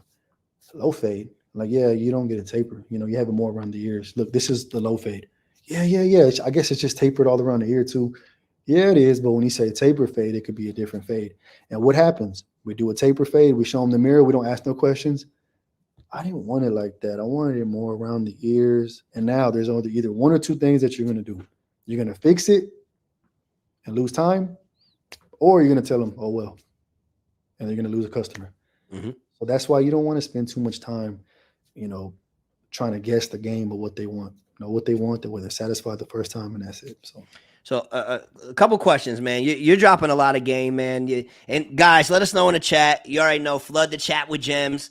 If you're loving this conversation, if you feel like you're learning, this is free on YouTube, bro. This is stuff you're not just learning anywhere. Guys, smash the like button. You know what I'm saying? Subscribe to the channel. Make sure you subscribe and follow Breed Baza as well. And take a picture of this, share it to your story. Ask questions. I'm starring the questions. Putting them in a nice special folder. If we don't cover them throughout the conversation, once we get closer to the end, I'll look through the questions and make sure we answer as many questions as we can. But I got a question for you. So you talked about when it comes to cutting faster, you shared some tips and techniques. You said how you only have a couple pair of clippers. When it comes to the setup of your station, do you have your station organized in a certain way that helps you move efficiently? Do you have like just not a lot of stuff on your station, or you have in specific locations where you know where it is? Like, is your station organized for you to be like optimal, or how does that work? My station is very minimal. Yeah. I have the barber side. I have my razor holders that I drop the razors in. I have my little charging case that I put my clippers on, my cool care. I have some alcohol, some styling powder, and that's it. And my clippers on the station. That's it. And then I have my guards in a drawer. Try to keep it clean and as minimal as I need it. Because back in the day, I felt like I had so much stuff on my station. I don't even use all just these for no gels. reason. It'd be all, you got to clean it and dust it off, and you haven't touched it in months. And a water bottle. Yeah, it's super simple. You know what you need. You don't need all this extra stuff on your station. Bro, when I first became a barber, I'm not gonna lie, I had 10 clippers. I had three T outliners, I had 2 masters, and they're all corded clippers. I had a senior. So many clippers for, I guess, being excited about being a barber, but you don't need all that. Definitely keep it organized. I definitely try to switch out each clipper after each cut. Um, but yeah, bro, it's just very simple. It doesn't have to be overly done. So Simple how do and you because so the one complaint that a lot of people have or the one issue they have with the barbers who cut faster is there's no way you're being sanitary in that amount of time. There's easy. no way. I'd hate to see his clippers and Yeah. I'd hate to have his clippers touch my head. So, when it comes to sanitation, do you have any hacks or Yeah, insights as to bro. I how mean, you stay for sanitary? for the most part, our clippers only need to be clean for about 10 minutes, right? You spray them down. It's not hard, bro, to have two different clippers. You put the comb in, let it sit for 10 minutes, have another comb, spray the clipper down. While you're not using that one, use the other one. It's simple. I don't know why people think that you got to sit there. Let me You wait got to till throw it in the washer. You got to throw it in the dryer. let me make some, let me stop making some money and wait on my clippers. It's not that serious. None of my customers get ringworms or complain about any infections, and I know this. And that's why I'm Right? so good at what I do. It's not that serious. Now, if you're really dirty, Act okay, I like the understand. barbers cutting fast is out here giving people ringworm and skin diseases. And it's like, bro, you seen these people every week. They come back fine. Like, what are we talking about? Bro, when you go to a mechanic, you could try to be as clean as possible. The oil is gonna be everywhere. Bro, when I get in my car after work, I don't know how there's hair in my car. Bro, I got hair on my side, when I open the door. I got hair like where I touch for my screen and where, I put the car in park. Hair is just gonna go everywhere, no matter what you do, as sanitized as you try to be and as you should be, you know, as long as you're being very sanitized and spraying everything down and sweeping as much as you can. I don't understand why people feel like they have to have everything so perfectly done after each cut. If you feel like that's the Say best thing it to do, online, bro. They don't actually believe it. They just like to sound good in the comment section and act like they're taking their clipper and dumping the clipper in the barber side, letting the whole clipper sitting there for a half an hour, and they're taking their cape off and they're throwing it in the washer, then throwing it in the dryer, and then coming back on. They act like they're doing it's bro. They like it's to it's sound not good on the internet, dude. it's It's not not that that hard to stay it's not that sanitary and stay clean. It's it's not not that that hard, bro. serious. It's not, bro. And you know what, man? I'm the type of person that if I see someone very successful, say they pull up in my dream car or your dream car, they pull up in a nice car, the first thing that I'm gonna think is like, damn, how did they get that? Yeah. They're obviously doing something very well. I want to learn. You either feel like that or you kind of hate. So when you see someone being successful and they're doing things that you don't do, that you don't understand, if you see someone doing 20-minute haircuts, what's the problem? Like, why are you so worried about cleaning so much? It's possible, man. You just have to kind of like put your mind and be more open minded and stop being so small minded about things how they're supposed to be. And, I Right, it's looked like up this right here. So you don't buy a new clipper after each client. Fact, that's what barbers act like. We just use the clipper at one time. Buy a new one, new client, new clipper. Like we be wilding, bro. Yeah, man. So if I see someone doing something very unusual and they're being successful at it, I'm gonna listen to a degree if I agree or not. But I'm gonna have open ears and I'm not just gonna be like, "Ain't no way, bro. Ain't no way you make that much money by just X, Y, and Z. There's no way you're that successful by X, Y, and Z. That's not right. You don't do things the right way." And that's where we fail to grow sometimes. That we just feel like we know everything. We're so entitled to our own opinion that we need to just stop, take a second, understand that as long as I've been cutting hair for almost half my life, I'm still open to learn, bro. I don't feel like I'm better than nobody. I know I have the shop, I have the suite, but I'm so humble, bro. I've been this person since I started cutting hair, and that's never gonna change. If someone's doing something that I want to do, I'm gonna listen. I'm never gonna feel like, man, I own a shop and I got a suite and I got this, man. I ain't listening to that dude. But there are people who tell me you should be doing this. You shouldn't be cutting fast, and that's not the right way. If it's negative, bro, I'm gonna ride my own wave. I'm gonna make my own lane. I'm gonna do it how I want it. If you're not even inspiring me, or if you're not even in a place in your life to, get me excited or, be successful, those opinions shouldn't matter. So the only thing that I care about is working on myself, getting better, and inspiring the people who want to be inspired. Hmm. And I'm so thankful for everybody who supports me and gives me, these dope comments every day and, just fill me with, just, inspiration too. Thank you to everybody who comments on my page and likes my stuff. Man, that's amazing. Because that's who I do it for, man, because I want people to learn. There's so many individuals who want to learn. and want to get better. And there's a few who just have their opinions about barbers that cut too fast or wrong. And at the end of the day, man, our pockets say different. So we got reoccurring customers, right? I mean, I'm pretty sure you, Marv, I know you have so many customers, bro, because of the way you treat people, the great cuts you give, the mindset you have, you know, all the sanitation and sweeping stuff. I mean, yeah, I get it. Keep it clean. But They you just think like to inspection talk in the comments, bro. you think inspection is gonna come in and look at your station and be like, there's a little bit of hair in That's there. what somebody said in the comments. I hope State Board don't come see his shop. Like, bro, if you don't get out the comment section and go on YouTube and watch a tutorial so you can cut a little quicker. Stop hating. Get out of here, bro. Marv, I've been in You will be wilding. respectfully, Marv, like before I opened my shop, I've been in some hood shops, bro. They're not that clean. They have holes in the chairs. The stations aren't the nicest. The restrooms look nasty, and they still pass. Yeah. And bro, I'm 100 times cleaner than what I've worked in before, so it's not that serious. I think some people are just, they're just not. I don't want to say too much, but Yeah. they just don't know You what. don't got it. We Yeah, know what you know what I'm time it is. saying. They just don't really know. They Yeah. just think they know, but there's more out there if they would just listen and pay attention a little bit better.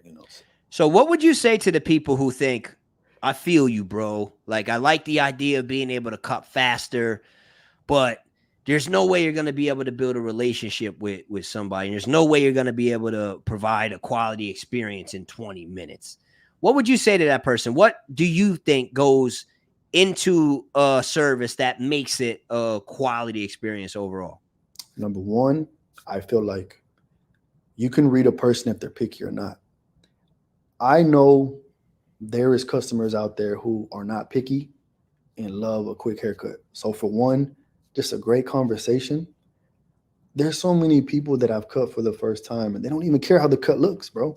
So if you can kind of just build that relationship and understand that while you're cutting their hair, speak to them, do what you have to do. I'm not saying jack these people up, man, but at the same time, give them a great cut. We all know we as barbers know a good cut. Stop comparing yourself to other barbers. I think that's the main problem.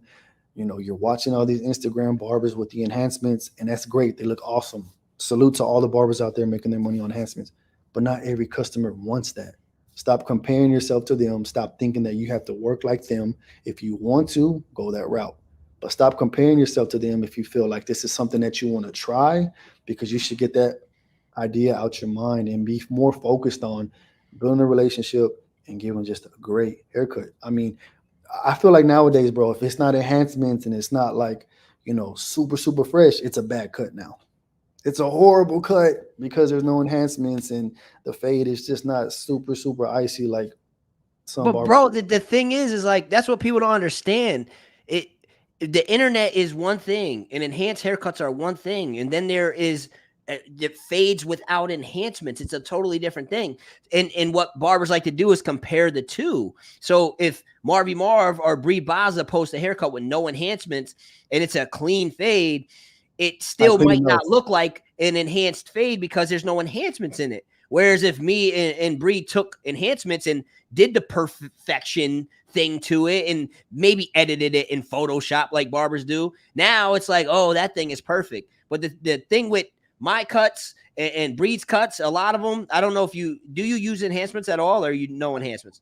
I don't, bro. No, me either, right? So, but the thing about and it's not even that I'm against them, it's just that I don't recommend them. I don't really put them out there and offer them. If somebody asks for them, fine. But people don't ask me for them, so I don't use them. But all in all, what you see that haircut look like when I'm showing you that video and I'm showing you that picture, that's what it looks like. You know what I'm saying? That's what it is. And unfortunately, so many of us as barbers, we get confused and we start thinking that these are not high quality fades because we're comparing them to Photoshop work or enhanced cuts. When it's like, no, this is what it really looks like. And if you take Marvy Mar's fade or Bree Baza's fade and we compare it to that other fade you were just comparing it to with the enhancements, if we compare it to that fade after that person takes a shower or a day or two goes by and the enhancements start to wear out, it might be a whole different conversation when we're talking about which fade is better. You know what I'm saying? Thanks, bro. And you know what? Respectfully, I feel like not everyone, but most of the people who want enhancements, they're pickier. That's a pickier clientele. And annoying. That's Barbers think they got to do it because they'll pay more. It's that's like the that's not true.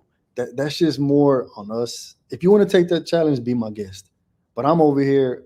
I just want to do this 20-minute cut, give them a great quality cut, send them on their way, and get someone else. And I know someone asked me, I seen in the comments, am I sore after I work? That's a lot on the body. He does too much. Like, that's tiring. I only work 21 hours a week. I get plenty of rest. What's the difference of cutting 20 people in a 6 hour period versus cutting Six. 12 in Nah, they don't 6 hours? even want to do 12, bro. They want to It's do the same. six. They It's want to the do 4 to 6 in 6 hours, we're bro. we're standing the same, but maybe you're moving a little bit faster. But I don't feel any like overwhelming pain or yeah, my back hurts. When I but who's not tired at the end of the day? We're just like, oh, I'm ready to go home. But it's not like, bro, I'm dying over here. These 20-minute cuts are killing me. I don't want to do it no more. It's not that serious. Yeah, and the thing is, it you might not even necessarily be moving faster. You're Uh, just being more efficient. more And that's efficient. what a lot of barbers can't wrap their mind around. When they think of a fast hair cutter, they think of somebody that's zipping around like this, which it could be. There are some people that are like that, but then there are people who are just efficient, who have powerful equipment, who know what they're doing, who have their system to where they're cutting at a chill, relaxed pace and they're moving and they're not stressing, they're not overwhelmed. They've just perfected their system. And at the end of the day, the way I see it is if you're on you're on your feet for 6 hours, you're on your feet for 6 hours, whether you're doing 6 haircuts or you're doing 20. You know What's what the I'm saying? difference? Like, obviously you got to have a system and some experience and the proper way of doing things. So that way you're not rushing and super overwhelming yourself, of course. But when you have a system and you know what you're doing, a lot of times you're chilling. And the one thing I do want to say too that I love that John Hall brought up when we were talking about cutting fast on one of the gym talks I recently did was just the fact that a lot of people feel that emotional drainage and feel like mentally fatigued from cutting a lot of people, right? And the reason why they feel that in a lot of instances is because those are the people who have the people in their chair for 45 minutes to an hour and they're cutting for 10, 12 hours a day, right? And they have these people in their chair for a long time. So like John Hall was saying in our conversation, I loved it. It was a great point. He's like, they're in your chair long enough to be able to unload that baggage on you, right? Because, conversations typically always start pretty surface level and then they start getting a little deeper and we keep finding things to say and eventually they can start to get heavy. Whereas when you're doing a 15, 20-minute service, people don't even got time to get into all of that because the conversations typically they start off good, they're fun, maybe even surface level, and by the time they start to even want to go down that route, you're dusting them off and the cape is off and they're done. So throughout the day, you're not dealing with as much of that mental exhaustion and that emotional like baggage because people aren't just dumping it on you. It's a lot of light conversations, positive conversations, quick conversations, and you keep it moving.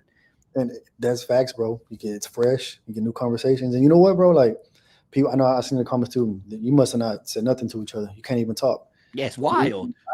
Like I want to post sometimes about how me and my customer interact throughout the day, but it might make them feel a little uncomfortable. Some people don't want to be on camera, and then they're not even themselves in our conversation. I would normally have. And that's why people always like, yo, you should go live. It's like, no, I like to go live, but people don't. I always say to people, you don't even like to go live.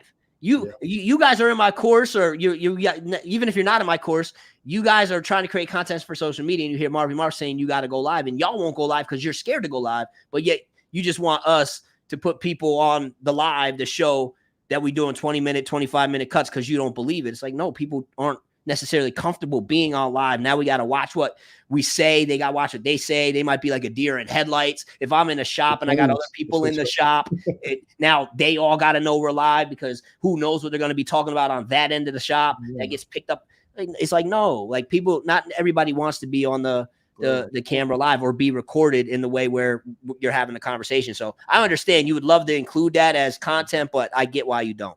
I didn't want to be on the camera at first. I'm pretty sure you did it. That's why when you look at some of these haircuts of 1 to 20, they kind of got their back turned. I'm kind of showing the side because I can tell they don't want to be on camera. They're compromising. They're being, they're just uncomfortable. Yeah, and I don't want to just be all up in their face like, oh, this is the 20 cut I done today. They don't want me to do that, bro, and I don't want them to not come back because I'm trying to put them on social media. So if I ask them for permission, they say yes. I'll say I want to show your face. I'll turn you around just to show that I've done the cut. It's over with. So that's the reason why I don't put the camera all in their head and tilt their head, because customers don't want to feel that, bro. Like most don't. So we got to respect that, So Yeah, absolutely. Barbers, if you haven't done so already, we got some more we're gonna get into. Let me ask you real quick. How much time do you got? We normally go like 2 hours. I'm good, man. All right, cool, bet. So hit the like button, guys. If you haven't done so already, subscribe to the channel. Subscribe and follow Breed Baza on Instagram and YouTube, because he's about to start going in on YouTube. Maybe, just maybe, he starts putting up some of these tutorials to show y'all how to cut faster. Maybe if Hey, y'all. you know what? Right. Speaking of that, I know a lot of people ask me about the tutorials, and you know what? Like, I want to, but at the same time, I feel like out of so much work I put into and learned, and the sacrifice and the technique that I've learned how to do this, I'm okay with giving free game and dropping gems and giving motivational speeches. But I feel like since this is just an unusual technique, I kind of want to do more of a class so I could be more passionate about it to help others. And out of, fairness to myself, I get to make something from it. I will be doing tutorials on, little by little to show like little tips and tricks, but I do want to kind of like put myself, eventually set myself up where I'm getting a return for the work that I put in, because man, this is a lot of work, Marv. The social Yeah. media stuff is not easy. Like it takes a lot of time. You when you have free time, you're recording. When you want to go out, you're tired. You don't want to record. The video that I did with the 20-minute cuts, the one that you reposted a couple nights ago. I went to a kid party. I got home around 11:30. I woke up at 6, took my son to school. I worked all day. That video took me 2 hours to edit. I had to drop all the clips on. I edit the video. I matched it with the song. I didn't go to sleep till 2 o'clock in the morning. And I told myself, man, I'm tired, man. Like this is going to wait. I'll post it Monday. But I said, you know what? Stop. Put in that work, edit this video. And I edit the video, went to sleep about 2 o'clock. I woke up at 6. And the videos, I don't even know, bro, but I think it's like 150,000 right now views. Crushing it. I took that time to keep. And I'll give you props, bro, because one of the things that I teach in my social media course, the people that I work with, is I always try to, I make the point that the reason why so many of us aren't consistent is because of the time we invest into this. A lot of times we'll invest a lot of time and not get a return back that we think we're going to get. So it's easy to get discouraged, right? If you take 2, 3, 4 hours to make a video and then it doesn't do much, it's like, why am I wasting my time? I'm not seeing no return. So one of the things I'm always trying to teach barbers or whoever I'm working with when it comes to content is the most simplest way we can create content that's going to reach people and help us achieve our objective. So that way, even if it flops, we're not as discouraged because there's not a lot of time invested. So for example, right, with my TikTok, if you ever see my skits, all of those skits I do, bro, when I record them, they take me about 5 minutes to do each one, and then probably 5 minutes to edit tops. So between 7 to 10 minutes, it takes for me to make one skit. So I can go to the shop for an hour, 2 hours, and I could bang out 10, 15 skits and be good for like a week or two, right? So I've been able to optimize and efficiently set up my content creation system to make it simple. So that way it's taking a little bit of time, and now I'm still reaching a whole bunch of people, right? So that's what I'm always trying to help people with, is like, how can we do content simple so that way it doesn't get too discouraging if you're not getting the reach you want. But I say all that because I applaud you, bro, for, taking those 2 hours to do that video and some of the time you're investing to do your stuff, because I see your content. Your content is fire. You know what I mean? And for me, but that impatient bug is like I can do some really cool stuff with content, but I just don't be feeling like investing all of that time. You know what I mean? I'm like, how can I put out a banger, that's going to be quick to make? So I'll record me just standing there pointing up, and I'll say something witty, and 100,000 views. I'm like, all right, bet we good. I can do that. Some go like that, man. Yeah. But your content is fire. I think, honestly, from what I've seen, in my opinion, bro, you got some of the dopest and most unique content, at least in our industry, bro. Like your joint, like your stuff is fire. It's fire. The way you edit it, the way like you take advantage of trending sounds, the messages you deliver, bro, your your content is absolutely fire. So Thank you, with Marv. all that being said, I salute you, bro. You're doing your thing, man. Thank you, man. You know, you mentioned the trending sounds. Um, what's it? So the trending sounds on the last video I did the one with the J. Cole and the Drake, the new song that just dropped. Yeah. Yep. First person All shooter. person first, right? So I didn't want to do that song, but it, bro, when you go to when you click on the song and you see thousands and thousands of views on the videos, I had no choice. I told myself, you know what? No, I'm picking this sound, man. It's trending right now. I know everybody's using it, but it's gonna help the algorithm. It's gonna help it push. So that's one thing. Those sounds really make a difference. And you know, like you said, you don't have to have the camera that I have, What camera do you have I have in lens? the Sony FX3. The lens is a 14 The millimeter. FX3 is the cinematic one, right? Yeah, That's bro, it's a dope camera, and fire, bro. I'm live streaming on it right now. The good thing about this camera too is that it doesn't overheat. So if you got a battery plugged into the wall, you don't got, and your camera too, man. I mean, it's not overheating, but the Yeah, Sony hold it down. FX3, This first time using it. Oh, the Sony FX3, the 14 millimeter, 1.8. So 14 millimeter, the lower the number, the wider the lens. I do have a few that are like, a 50 millimeter and an 85 millimeter. I don't really use those too much, but the main one I use is 14 millimeter. So I do color grade my footage. I have LUTs, a color correct, color grade. I film in log. So what that does, it films in like a cloudy picture. I add my LUT. That's what gives it the eye popping colors. And yeah. I feel like that really helps my page because obviously it's going to catch a little bit of attention. Not saying it's the best or that. No, it's You're bro, gonna, it's fire. thank Your you, color bro. scheme and with mixed with the lens and bro, it's fire. Thank Your you. content is dope, bro. And I'm trying to give quality content. I feel like it helps. Like, but like you said, bro, I could be in a yellow room with some horrible lighting, but if I'm dropping some dope, not me, but if anybody's dropping some content, it's Yeah. gonna push no matter what you do. If the content is good, it's good. It's gonna push. You don't need a camera, you don't need this lens. But if you want to invest in yourself, invest into your brand, go for it. It looks better, it looks more professional. People take you more serious. You feel more confident in what you're doing. You're standing out, and it's just a great experience, bro. Just to learn. I had no type of videographer experience, and I'm still getting better. And I feel like I'm learning. If you go at the bottom to the top of my page, Yeah, you see the difference. shout out to 360 Jeezy. That's dope that he's on there, bro. Like Yeah, I used to Jeezy's love a his. damn, I bro. still love his videos, bro. And I would always be like, man, what camera does 360 have, man? Like And what lens does Jeezy's he a have? good person. You know He's what I'm saying? great. I've met a lot of people in this industry. You know what I mean? He's a good person. So shout outs to Never Jeezy. met him, bro, but you know maybe one day. He's a good human, bro. He's dope. He's a dope a guy. He got the Um, dope setup too. So yeah, but he's you don't need all this, but not to cut you off, but you no, know, you're good. if you want to get this equipment, don't be scared to spend some money to invest in yourself. You might spend a couple $1,000 if you have it. Spend that money, man. Invest in your brand, invest in yourself. You know, take the time to learn some new things. And it's a tax write-off, you know what I mean? So you're gonna get all that money back for the most part. Right. And even in another point too to add on to that is that a lot of this camera stuff, as long as you take care of the camera and the lenses, a lot they hold their value. Oh, So bro. if So worst case scenario you needed to sell it, you yeah, still can get a pretty penny for it. yeah, bro. The first camera I had was like a Sony ZV-E10, and then I had a Panasonic, and it was okay. And then I was like, okay, I think I'm gonna take the shot and grab that big boy, man. I don't need it, but I'm passionate about this Instagram stuff now. I want to do this. I want to inspire. I want to help others that feel, you know, some of us need to be inspired, bro. Like there's so many individuals with so much potential, and all they need is just a little bit of push Yeah. to help them be great. Because I needed that. I didn't have a mentor.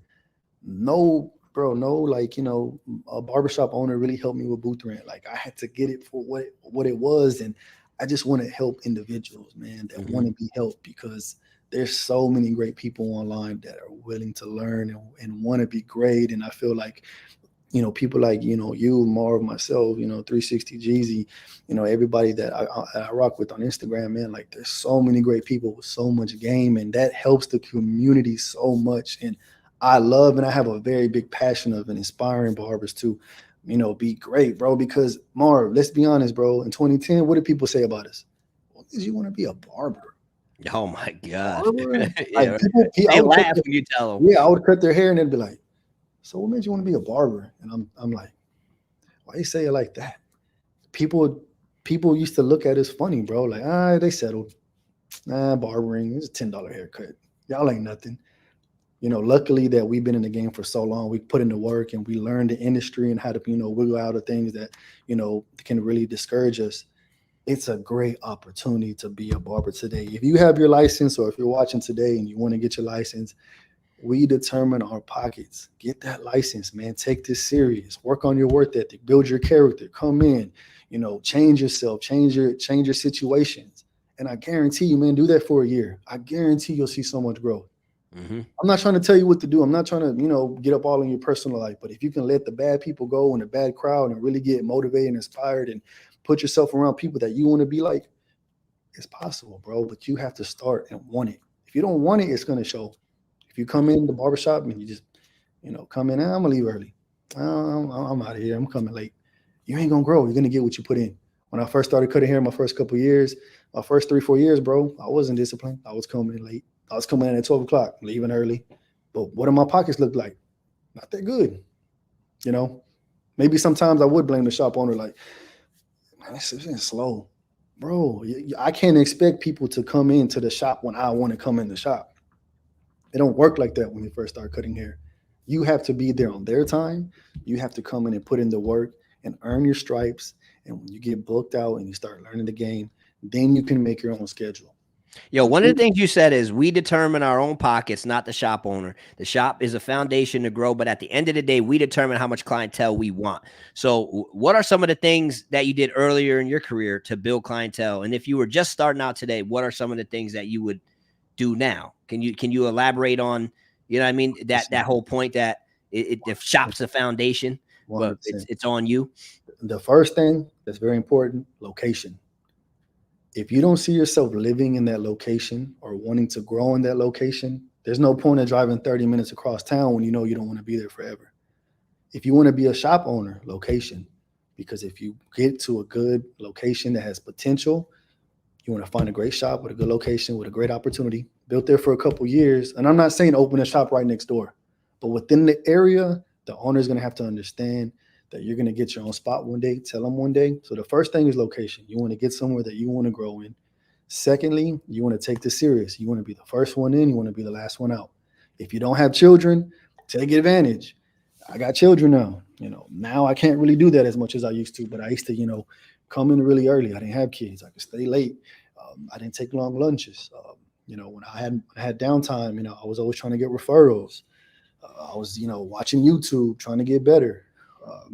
When I would get down on myself, there was a couple of days, I'm not going to lie to you, I had a bad day, frustrated, seeing everybody cut. I didn't have nobody, bro, I would go home. Why? Because I was frustrated. Man, F this, and I'm sick of this. I'm going to go work someone else. I don't want to be a barber no more. This is too hard. Be stressing, bro. It's hard, bro. I don't want to do this no more. There's no money in this. After I pay my booth rent, I'm leaving with $200. And I'm like, bro, this ain't going to work. I see the guys in the oil field in 2012 and they're banking oil field money, making that bread. And I'll get you on it. I'll get you on, but I think I want to do that. I'll go home, level myself out. I spent all these hours in barber school, all this time. I used to shave my mustache off with my dad's little trimmer when I was 10 years old, just because I love the passion of just the clipper. I'm not going to let that go. And I told myself, yo, man, keep coming in and you're going to be all right. And one day I just woke up, bro, and I told myself, I'm not taking it serious. I'm not coming in early. I'm not leaving late. I'm sleeping in. I'm getting up at 10 o'clock. I used to play, I'm 31 years old, about to be 32. I used to play a lot of video games, a lot of Madden. Bro, I'm on the game till 3 o'clock in the morning playing video games. That's why I can't get up early, because I'm sleepy. Wait, so you took accountability? Bro. No way. Accountability for your actions? Yeah, right? I was like, bro, I'm staying up all night. I'm sleeping in. I'm coming in the shop and these barbers are cutting. They're like, hey, you missed 3 walk-ins a day. You already had 4 walk-ins. And I'm like, damn, if I would have showed up, that would have been 2 in my pocket. And when I worked in the shop in the mall, there was a barber shop in the mall, so many stores. And what would I do? I would get bored.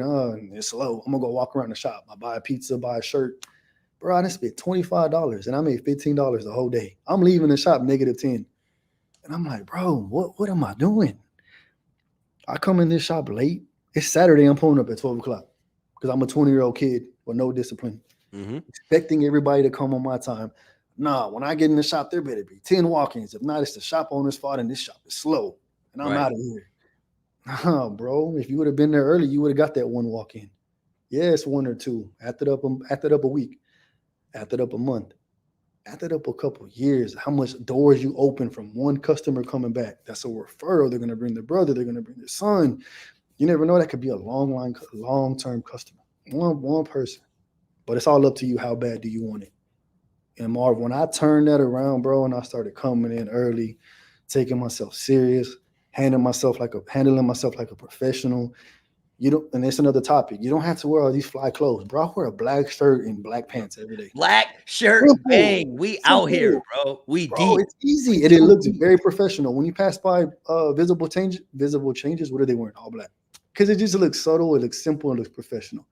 So when I talk about these videos about looking presentable, you just feel good, bro, and you just take yourself. It makes me feel like, yo, I'm on top of my game. I'm here to make some money. I look good. I feel good. I'm on this right now. If I come in the shop in some Crocs, bro, and some basketball shorts, I'm already out my zone. That's just me. Bro, No I judging. see No where judging. that's where I don't know if we'll see eye to eye because I be having a black shirt and my little custom barber jacket, my fresh jeans, and my Crocs on, bro. Don't Hey, listen. but you Don't know what? I front up think it's my just me. Crocs, bro. They're comfy. Croc gang. I think me. I'm just like I'm a little biased because I don't really wear Crocs like that. But Yeah. I guess it's Neither just did I until I put them on, and then it changed my life.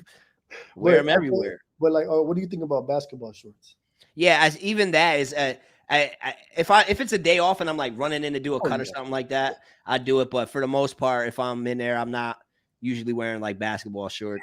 There's nothing wrong with. There's nothing wrong. But with even so, right? Like, because I know you're making a very good point. Like early on in my career, bro, there was a time in my shop we used to dress up in like suits, like dress shirts and ties. Right, we were dressed to the T, and eventually, after a year or so of doing that, started to get really uncomfortable. But it was very good for business and really good for the environment because people love that. So once we stopped doing that, then it was just make sure you're presentable, you're dressed, you're clean, you're not looking like a scrub. You know what I'm saying? So and that was more earlier on in my career. Now I'm a content creator, in and out type of guy. So sometimes I'll be slacking in ways maybe I shouldn't. But if my goal was to get as many clients as possible, build my clientele, barbering's my main source of income, cutting hair. I'm not going to the barbershop with basketball shorts on and stuff, looking like I'm ready to go hoop. It's tough for people to take you serious when you're at the shop looking like that. And even if the cuts are clean, that's cool, man. Like, do you? But at the same time, I just want to feel at my best every day as much as I can. Like you said, sometimes I come in for the day and, hey, man, can you cover me on a Sunday? I got you, bro. You always take care of me. I'm not doing nothing. I got you. And I'll come in, man, very comfortable, white shirt, maybe some sweats. It is what it is, man. But when you're trying to, build and depending on your situation, say you're coming into a new shop, you don't know what to expect, a new town, you want to kind of look the part. You kind of want to take yourself serious because you want to attract these customers. Right. They say dress a little bit better than the person you're looking to attract is like the saying, right? So dress a notch up from the person you're looking to have sit in your chair. You can't go wrong with that advice. All black, man. It's easy. Looks good. And then you don't got to worry about wearing like, hey, I wore this blue shirt Monday with the logo on it. Hey, I'm about to wear this blue shirt again on Thursday. Like, this dude don't ever change his shirts. You don't got to worry about, oh man, everybody's going to tell that I can tell that I just wore this outfit on Monday. You keep it simple. Bro, these black shirts, I went to H&M, I bought 20. Bro, what? For the whole year. Yeah, bro, this shirt just runs me like $10. Bro, like, stop playing. You know what I'm saying? So, bro, a good quality shirt, 20, I bought 20. I think I spent maybe like $200-$300, but it lasts me the whole year. Yeah. Right off. I can alternate them. I got me like 5 black pants that I wear, and it's simple. These shirts ain't gonna last us forever. I think after a year they start getting old, and But the thing is like once they start looking a little worn out, you just throw it out and get a new one. It's $10. That's it, bro. They look good. And for it. us that might have a little bit more weight on than we probably should, make us look a little bit thinner too. You know what I'm saying? 100%, man. Better than that white shirt does. Oh, bro, yeah. I gotta be. I try not to wear white in my videos, man. You never know. Nah, it don't look as good as black. Black just hits different. Yo, question for you, bro. So, one of the statements I'm famous for making, I don't know if I'm famous for making it, but one of the statements I've said is that there are so many people in the industry right now who would trade their entire clientele of picky, low drop skin fade, enhanced extra cuts for a nice, simple, basic clientele of people that get basic cuts, right? And I said something like that, and there were so many people that agreed. It was like in a heartbeat, I would give up my clientele of these annoying or just extra cuts to just do some basic scissors on the top, trim on the side type of stuff, right? So there are people who want this type of clientele, even if they don't vocalize and say it, they want it, but they just don't know. Like say in a heartbeat, right? They just don't know how to get those type of clients, or you know what I'm saying? They don't know where to find them or how to just attract them into their business. So what would some of your advice be? Because one of the things you said to me in the messages was non-picky clientele who are not willing to pay 50 for a cut are really out here looking for reliable barbers, right? And I absolutely agree. So the question that, you know, so many barbers have is, how do you find them? Number one, as barbers, ask yourself, am I reliable? Am I punctual? Do I respect their time? Am I canceling appointments every 2 days? You know, am I coming in like I'm supposed to? That's one of the main things that these customers care about, because they don't really care so much about the enhancements and the boxed out lines and everything looks clean. But That's internet stuff, yeah, guys. but these type of customers that are willing to come in for 20 minutes, they just want a haircut, and they want a better cut than sports clips. You know, they want a good quality cut and they want to come in. But the main thing that these customers care about is punctuality, reliability, and conversation. Man, I promise you, bro. I'll do Flood it. the chat with gems, guys. Is coming. I'll cut these people, man, and we have a great conversation, brother. And remembering what you talked about last time, they come in, give them the easiest cut of their life, bro, and they just respect a good person and barber to be on time and get them out the door. These are the customers that I love, man. They're so easygoing. I don't need the mirror. Or if they look at the mirror, cool. It looks good every time. Those are the customers that I care. Like, I love cutting, man. Like the customers that you see it right here. You see it right here. And this, bro. I've had those, and most of the time, those type of customers are the ones that are always late. They don't tip that much. Not trying to talk, but let's be honest here. That's my experiences. The type of customers like that. Bro, that's not your experience. That's the truth. That's the truth. Everybody on here can relate to that, bro. The pickiest clients are the ones that don't want to, you know, take care of you. They come in 10 minutes late and they still feel entitled to be like, you can't just do everything. My bad. On the phone coming in, my bad. Yeah, same thing. Yeah, give me all this. And I'm like, bro, you're 10 minutes late, bro. How you want me to sit here and do this whole cut? Right. And you can't just finish me up, bro. Like, just line me up real quick. I got you. You're not gonna get me, bro. Like, nah, man. I want someone that's gonna be here at the 10 o'clock appointment. They're here at 10. What's up, so and so? How you been? Cool, boom, boom. Take my payment. My 1020 is already sitting down. Good quality clientele, high, respectable paying clients, and that's the only thing that I'm willing to work with now. So to answer your question, Marv, to go a little bit back, are you reliable? Are you punctual? There's too many barbers canceling appointments. They're behind on appointments. They're sleeping in. They're missing appointments. You have to sit here and take yourself serious and be punctual and reliable. And I guarantee you, if you just show these type of clientele, that about you, they're gonna want to, come, to you way more often. They're gonna pick you over the barber that's late. They're gonna pick you over the barber that cancels on them all the time. So that's one of the main things you have, because most of the time they care about that. Like I said, they care more about those characteristics than the haircut. Yeah. And what I would say, guys, is to make sure that you're promoting yourself to those type of people. Like, bro, you guys are out and about every day. All of us are out and about every day in the real world, not when we're not staring at our phone, but when we're in the real world and we're going into Walmart, we're going into the grocery store, we're going into Home Depot to spend $100 on something that we need in the house, or we're going to get gas and we're paying in cash inside. We're going all of these places. And whenever we're at all these places, there's a whole bunch of regular people that got regular, simple haircuts. Promote yourself to them. Offer them an opportunity to get a free cut from you. Or even if I don't do stuff for free, whatever, at least let them know you're a barber and give them your contact information. When you see somebody that got a simple haircut, shoot your shot. Either they come to you Or they or don't. they don't. That's But it, you can bro. very easily build up a clientele of people that got Yeah. basic haircuts by you just simply promoting yourself to these people. When you're at the Little League games, when you're at the Pop Warner field watching football, when you're at the a high school football game, promote yourself to these people. It's easy. You'll be surprised how many come in.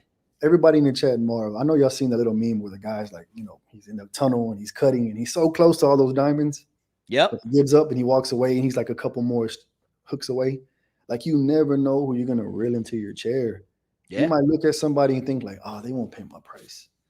I don't want to tell them my price, bro. Just go to them, tell them, hey, sir, how you doing? I noticed your haircut. I'm a barber. I'm a local barber in town. Here's my card. No pressure. Check me out if you get a chance, and I'll love to see you. You come in, you want to give them a deal, whatever. Thank you for your time.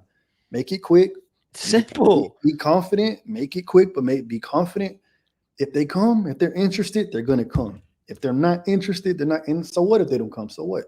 But you took the time to give them your card. Yeah. If they really want to come, they're gonna come. If they say, thanks, bro, but I already got a barber I've been going to for a while. It's simple. Well, hey, if there's ever a time your barber can't fit you in, you need a backup barber, don't hesitate to hit me up. And I guarantee you they're gonna be like, huh, that's true. I'm gonna keep this. Where are you at again? Right here. All right, cool, man. And especially if you're local, hey man, I'm like a mile away. I work right here, just trying to, get myself out there. I'd love to get you in my chair. This is what I offer. Here's my cuts. And you can check that out right there, man. I would love to have you. My name's so-and-so. Call me if you ever need anything. That's it, bro. Social media. Man, it's free.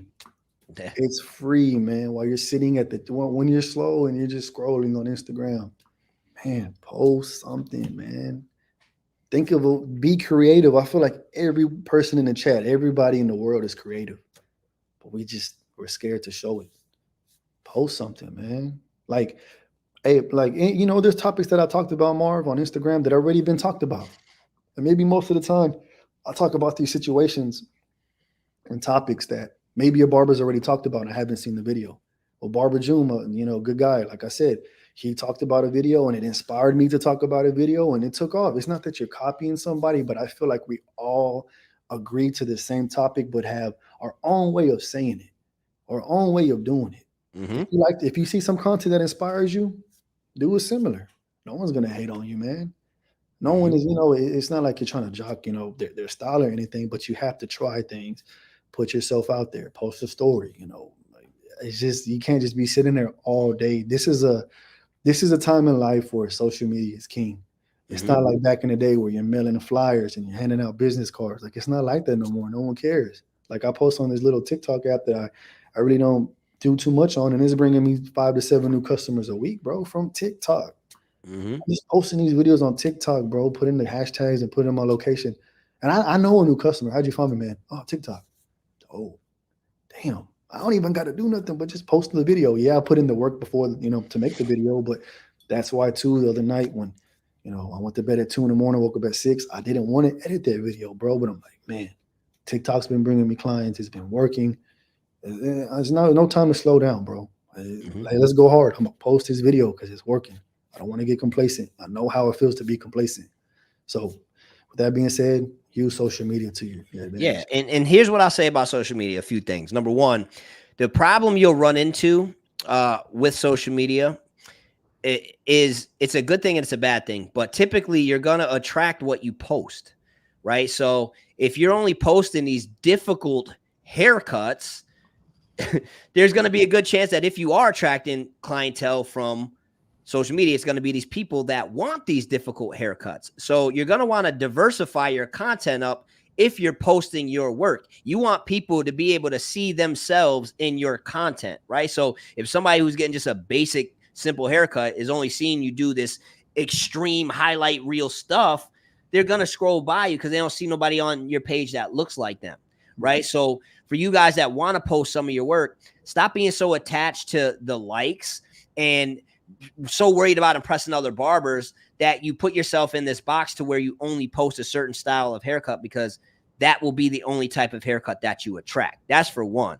100%. For two, what you have to understand about social media is when people are looking for a new barber, number one, they're not going on social media, right? They're not going there, but they could come across you on social media while they're on there looking to entertain themselves. So if they come across you, you're going to want to stand out to them, right?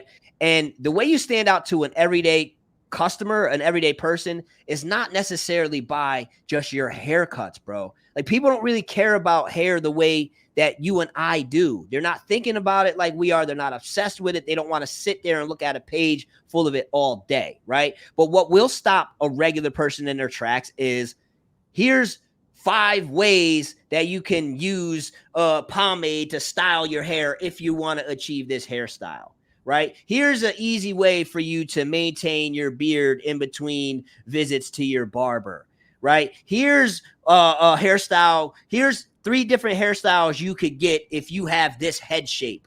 That's going to be content that's going to stop an everyday person, because it's like, oh, okay, I got that head shape. Let me see what they say. Oh, okay, I've been trying to figure out what type of products to use in my hair. Oh, okay, right? So ultimately, one of the strategies that I'm always teaching in my social media course, that I'm always stressing, is you want to position yourself as the expert. However you got to do that in your content. So you want to be the expert barber. Sure, you want to showcase your work. Sure, you want to post your best haircuts. Sure, you want to diversify that. But you want to establish yourself as the hair expert. So if you have people in your chair or in your shop asking you questions, turn those things into content, right? Because you have people in your chair that are asking you basic stuff. Yo, how do I style my hair the way you do it? Make a content piece that shows people how to do it. Here's how to style your hair if you have a comb over. The easiest way to do it. You run your hands through it, use a comb. However, right? That's going to be content that's going to be attractive to an everyday person. So, with all that being said, social media is a powerful tool to attract clientele, as long as you're creating the type of content that is going to be attractive to the type of person that you're looking to attract. And a lot of times barbers are only making content that is attractive to barbers and not necessarily attractive to potential clients. So with all that being said, shameless plug, if you need help, come work with me. Enjoy my interactive social media course. We got course family in here. Family, show some love in the chat. Come work with me. I know you got some thoughts on all of that too. Man, that's super facts, bro. Because people, they come in from TikTok, they say, man, I see that you do 20-minute cuts. I want to be in and out. I want to try it. Man, this is dope. Coming back because I'm promoting. That's what you're showcasing. Yeah, bro. You know what I mean? So it's like, I think barbers too, man. One thing they're too worried about impressing other barbers. And number two, they're too worried about losing clientele sometimes. Like, they're going to be like, oh, so what are they going to say if I do a 20-minute cut when they're used to doing 45-minute cuts? They're not going to come back to me no more. Well, be strategic about, upping your prices or changing the way you cut, because you probably will lose some clients. So you have to be very strategic how you do it. But just because the gym over here, expects you to talk to them for 45 minutes, are you okay with that at the end of the day? Like, I understand some do. Like, I think I seen the comments. He said, I'm trying to master the craft. Hey, that's great, bro. If that's where you want to be in your career, I'm all for it. Do what you got to do. But I feel like the more experienced barbers, the more we're in it, I'm trying to make some money, man. I mastered the craft already. I feel like close enough. So, stop worrying about what customers are going to think of, the direction you want to go. If you want to build these new customers, then that's what you need to start pushing for. Don't let customers make you feel like you have to keep them in a chair that long. You don't. There's always and the thing about the customers too, bro, is what people don't realize, what barbers don't realize, is they're paying for a service, right? That's what they're paying for. They're paying for a result. Now, if it takes you 30 minutes to achieve that result or 45, it doesn't matter to most people. Yeah, there's always that anomaly, but most people, it's not going to matter to, as long as you give them the product they're looking for and the service they're looking for. So, for example, if you usually give them a haircut, a straight razor, a hot towel on the neck, and you do that all in 45 minutes, as long as you still give them that haircut, that straight razor and hot towel on the neck, if you do it in 30 minutes, most of them are not going to notice. They're not going to care, as long as the haircut is still up to par. So, when you're trying to speed up and fit in more people, or just speed up your haircut just because you want to have shorter days or whatever, just understand that you don't necessarily want to start taking shortcuts to where you're sacrificing the things that you were doing on the client, right? Because if I'm in your chair for 45 minutes and you're doing all of that, the haircut, straight razor, hot towel, and then I'm in a chair for 30 minutes, you don't do the straight razor or the hot towel. Now it's kind of like, well, wait a minute, now you're rushing me out. Right. Whereas when you do them things, I don't notice that. I'm just like, hey, I got out a little quicker. It looks good. Cool. Now I get to get home a little early, or I got some little extra time to go run to the store quick. and I got more time. So, and clients will appreciate you for that. Yeah, bro. And you know what? Another big tip that I learned, I think that's dope that you say that because, bro, before I started doing 20-minute haircuts, I had a haircut and shave. I had a haircut, shave and eyebrows. I had just an edge up. I had so many services on my schedule, bro. When I just knocked it down to haircut and beard, scissors and beard.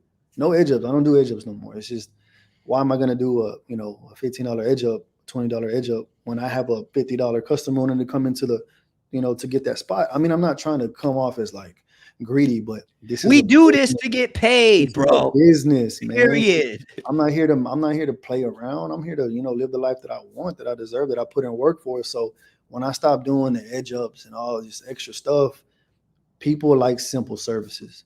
If they don't find your services valuable, they'll find another barber. Like they said in the comments, we can't cut everybody, bro. You're not gonna please everybody. Some people are gonna want all these services, and that's okay. But with all that being said, we can't cut everybody. If you can keep your services a little more simple. I used to have like so many services, edge up and beard. It's just too much, Yeah. And keep it simple, bro, and understand too that a lot of the reason why we like to overcomplicate our services and do all of this extra stuff is because we think that's what we need to do in order to justify getting paid higher prices.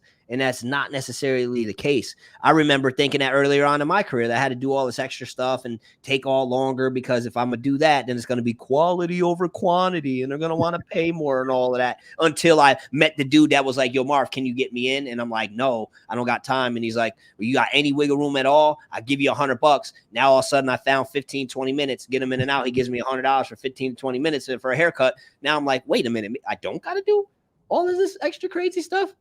So just simplify your stuff, guys. Stop overthinking it. That's the one thing we're doing a lot of in our industry right now is we're overcomplicating it, overthinking, making barbering way more difficult than it needs to be, bro. We are, and part of my mission and Breed Boz's mission is to show y'all that this thing is not as complicated as we are thinking it is nowadays. It's a lot simpler. It's all about just simply being consistent, being professional, and just in doing what we know we need to do.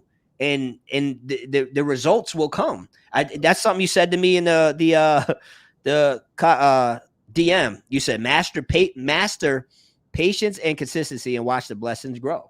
You know what I'm saying? And that's the truth, bro. Facts, bro. 100%. Just like everything you're saying is facts. And like you're saying too, with the patience, the consistency, it's like when you really master that, man, it really takes you places that you never really imagined. And I feel that way 100%. And it's hard to be patient. It's hard to be patient, bro, especially when you're not making the money you're making. But you got to stick with it. I said this the other day, every booked barber that you look up to has struggled, wanted to quit, almost quit probably. They've been in your shoes. But are you going to run? Or are you going to stand up to it? Was there a time where you got really close to quitting? Bro, yeah. Like, is there a time that comes to mind when you think about like I was like done? Bro, when I first started cutting hair, I got nothing but the kids, boogers down their nose, and like we got boogers and lollipop, and candy, chocolate all over the cave. They're screaming their head off. The kids' cuts were $15, bro, 15 flat, no tips. My booth rent was $175 in 2011. $175 on $15 haircuts. And I seen all the older guys, bro, doing all the fades that I wanted to do, high fades, tapers. And I'm like, man, I'm getting all these kid cuts. After I paid my booth rent, bro, I was leaving with like, for real, Marv, like $200 a week after I paid my booth rent, sometimes $150. And I was done. I didn't want to do this no more. But that's when I said, the more serious I got, the more I started realizing, like, damn, like when I do come in early, I do cut more throughout the week. Throughout the month, I'm making progress. It's a slow drip in the bucket. But at the end of the year, it starts overflowing. So it's gems. Yeah, bro. You might not feel like you're making no progress. But when you look back 2 months from now, like, nah, man, that bucket's starting to get somewhere. A year from now, man, it's overflowing. I need some more. 10 years from now, you know what I'm saying? All that time, I feel like I was getting nowhere. You got to realize that when you're in the shop and no one's in the shop, you're still growing as a barber. Yeah, the chair's not spinning right then and there, but you're building patience, you're building character, you're mastering, discipline. You can't just come in the shop thinking everything's going to come to you. So when you're there and you're frustrated, sometimes tell yourself, oh, whoa, hey, you know what? I'm proud of myself for being here today.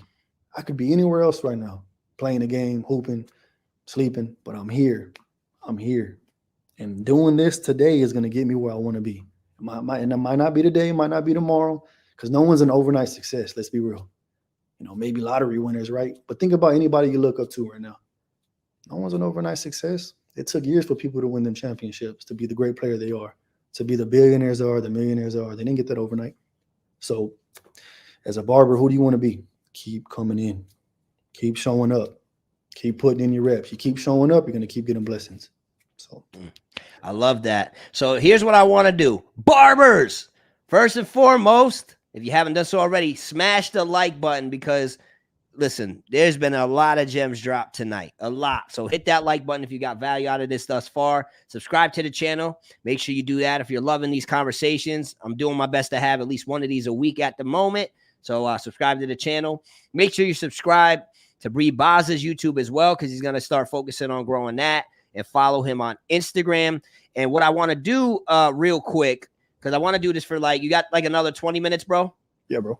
So I want to do answer as many questions as we can. So ask questions, and we're going to do a rapid fire style where we answer as many questions as possible. So flood the chat with your questions right now. And while you're putting your questions in, I gotta let y'all know what time it is real quick because I haven't showed y'all this yet. We've been talking a lot about clientele building and social media strategies and stuff like that. So you already know I got to let you guys know. If you go on my page and you click the link in my bio where it says itsmarvymarv.com, what will happen is it'll bring you to my landing page. If it ever loads up, it always be taking forever to load.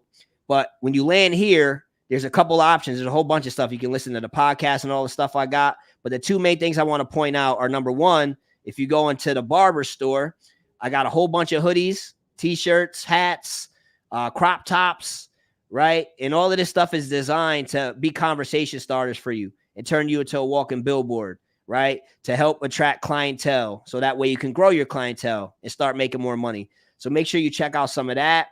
And then as far as the content creation and social media, let me pull that back up. I don't know why I closed that. But I do the social media course as well, guys. So make sure you check that out too.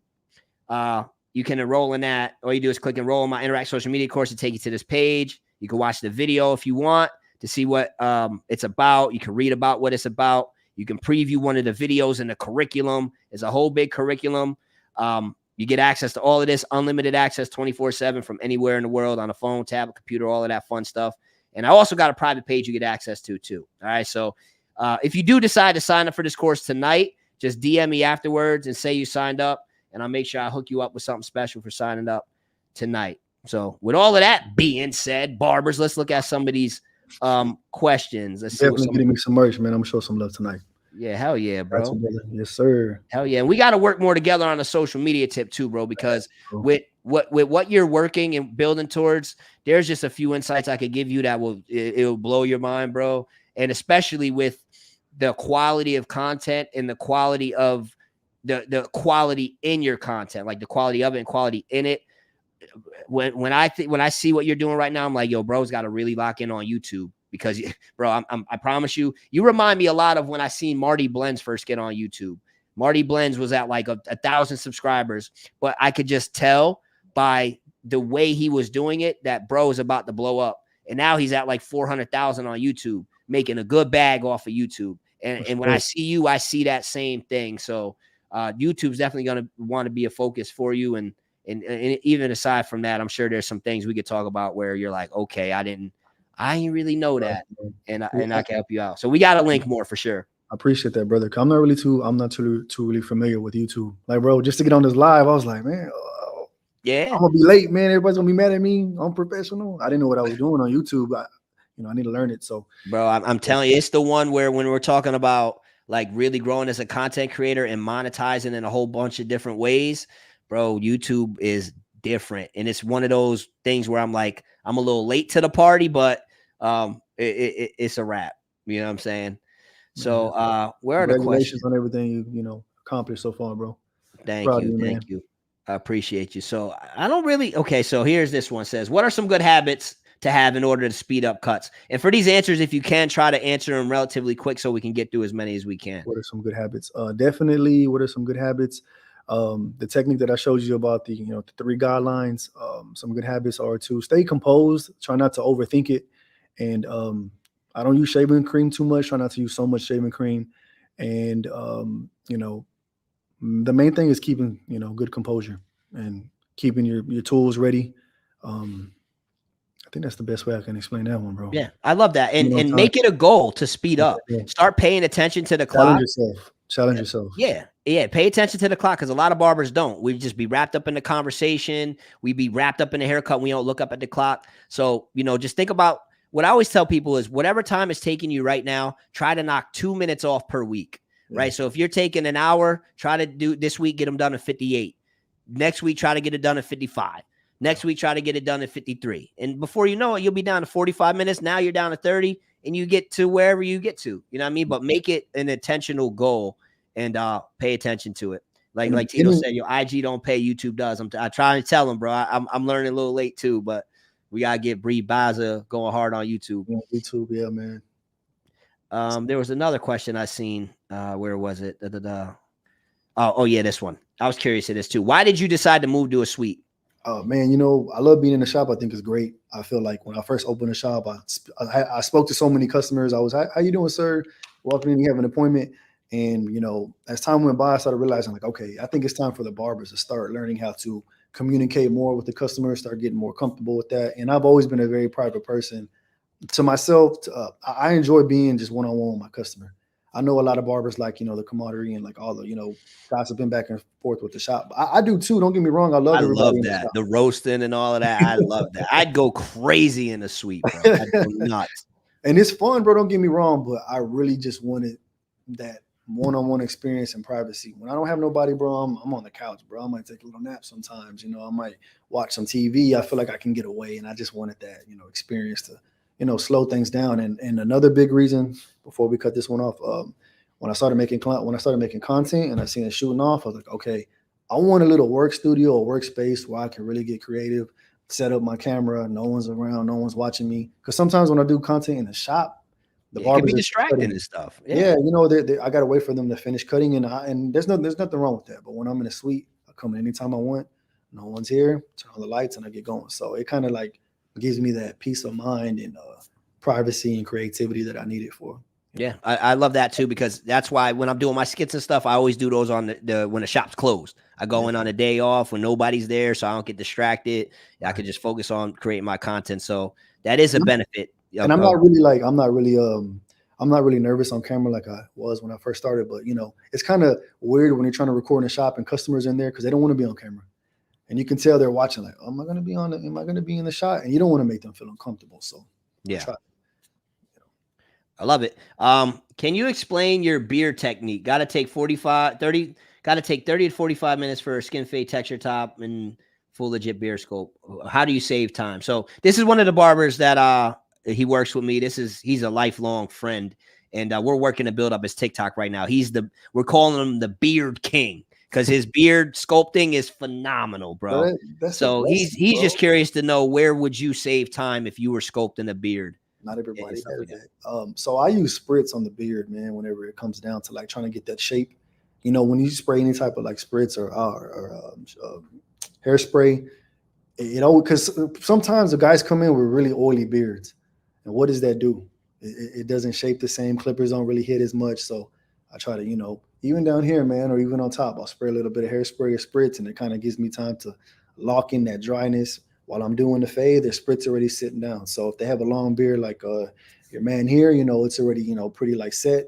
Go down. I cut down, with the grain when it comes to really long beards. Square it off, round it off, however you want to do it.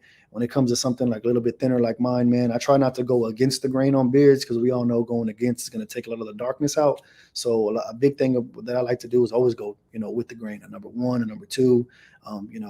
Go down the neck first, bro.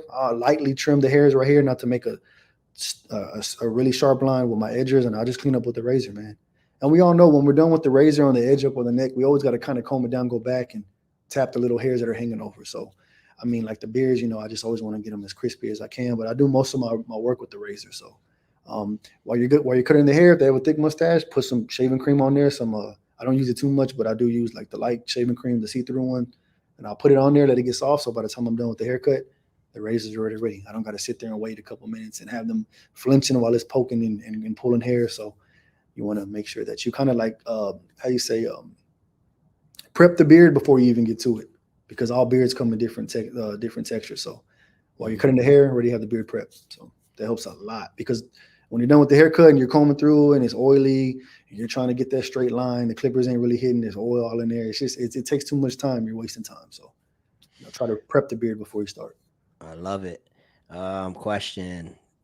Oh, I like this one. Should invest in money on education come before new and better equipment?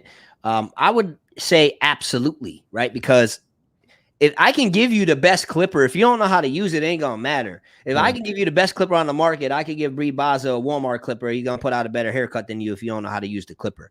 You know what I'm saying? So investing in the education, I think should be the number one thing you do. I would say it's what has allowed me to be able to grow at the rate I've been able to grow, because I'm always investing in all different types of education, whether it be barbering education or just trying to become financially literate, educate myself in business, educate myself in public speaking, communication skills, leadership, philosophy. I'm big on philosophy and personal development and stuff like that, because I'm trying to maintain this level of peace and mental clarity I have. So yeah, absolutely invest in education. You're never going to go wrong investing into this thing right here. You're never going to go wrong. Never. You know what I'm saying? So definitely invest into that, but also don't be cheap when it comes to your equipment. You know, you want to make sure you're investing in quality tools, but then once you got those quality tools, just maintain and take care of them. And if you start to fall in love with a tool, maybe after a few months or whatever, you buy a new blade, or maybe you buy a couple pairs of the same tool. You don't need to invest in every single tool that drops. And I know the clipper company people get mad at me when I say that, but it's just the truth, guys. Right. Like, find a clipper that works for you and then stick with that clipper, learn your system. That's what's going to help you cut faster and be more efficient and just and be a better overall barber. What are some of your thoughts on that? Man, I agree 100%. When it comes to going into, classes, like I said, I've always felt like I'm never going to be too good to stop learning. So with these clippers, man, I had the corded Oster Fast Feed, bro, for like 7 years. The maroon one, same clipper. Yeah, cooking, putting out heat. Same before all these cordless clippers started coming out. I remember when I first got the cordless clippers, they weren't the best, and everybody was like, oh, you got those cordless clippers, blah, blah, blah. But it doesn't matter what clipper you have, and most of the time, sometimes when you go cheap, guys, you go cheap on anything. What's going to happen? It's going to break, and you're going to have to spend double to get it again. Cost you more in the long run. You could have just got it in the beginning and got something worthwhile, instead of wasting your time and it breaking and being frustrated. So invest in yourself. It's not bad to buy a good clipper, but that doesn't mean you got to buy 20 of them. So right, and some of the flack that company like a company like Wall gets, I've seen people say things like, man, they really got to step it up. They haven't made anything since the Senior, and it's like, bro, that's because they don't have to. They don't have you buy a cordless Wall Senior or corded Wall Senior today, you can put out fire haircuts with that thing, and it will work well on so many hair textures. It's a great clipper. Just because a company comes out with a newer one today, bro, if we're just being real, a lot of these newer clippers are just now catching up to like a Wall Senior, bro. Yeah. So, you know what I mean? So it's, yes, you want quality equipment, but don't just accidentally fall on the hype train where you're seeing Marvy Marv do a clipper review, or your favorite influencer doing a piece of content. You're like, all right, well, I got to get that now. No, bro, like, find something that works for you and then stick with it. Technique over a clipper any day, man, for sure. Absolutely. You got to know how to use the damn clipper. Let's see if are there any more questions. Another thing I would say too, when it comes to speeding up, guys, is talk less and cut more, and make sure you're keeping the clippers moving while you're talking, bro. Yeah. Like, I know early on in my career, there's this myth that we were all told, it's like, you got to be like this charismatic person and all of that. And yeah, there's a degree of truth to that for sure. And I've work to be that person, to be very personable, great energy, positive, have good conversation and all of that. But at the same time, bro, you don't need to talk as much as you think you do for a lot of people, bro. Some people just want to come, chill, have a short conversation. Maybe they want to scroll on their phone. You know, maybe they sit in your chair with their eyes closed. Leave them the hell alone. If you ask them a couple questions and they're short answers, leave them the hell alone and just keep cutting, get through the cut. Or just if they do want to talk, just make sure them clippers stay moving. You know, don't be the barber that when you got to make a point, you got to get all animated and throw your hands everywhere and turn the clippers off and run around the shop and not stepping back. Yeah, don't do that. Don't do that, bro. You know, and if you do it, just try to limit the amount you do it, and it will speed up your cuts. You can talk and cut, man. Talk and cut. Yeah, bro. It's like, well, there's no way Breed Bass is developing a relationship with his clients in 20 minutes. It's like, bro, he might be, that client might love him. He might be making the client laugh for the whole 20 minutes, hitting him with some game for the whole 20 minutes. Yeah, I mean, just being a good listener for 20 minutes, bro. Like, it doesn't need to be hour long to develop a connection with somebody.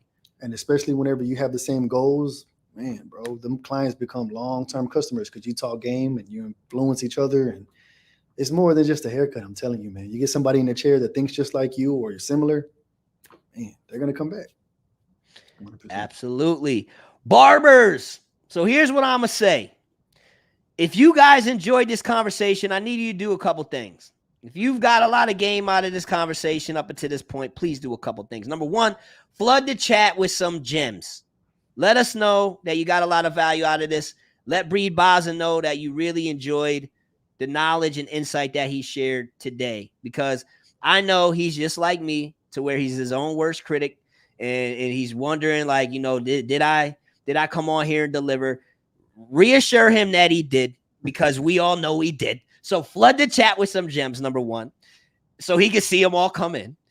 Number two, take a picture of this or a screenshot, because we're going to be wrapping up in the next couple minutes, and have it saved to your phone. So that way, when we end this live, you can share it to your story, tag me in it, tag Breed Baza in it.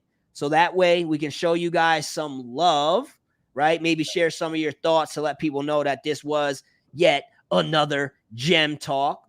All right. If you haven't done so already, again, hit the like button, subscribe to the channel, this one right here, and make sure you subscribe to Breed Baza and follow him on Instagram. All right. That's your homework. For tuning in, man. I appreciate everybody taking the time tonight to get better. Me and Marv appreciate it, man. And, you know, tonight, I hope you learned something, and I wish y'all the best. Keep pushing.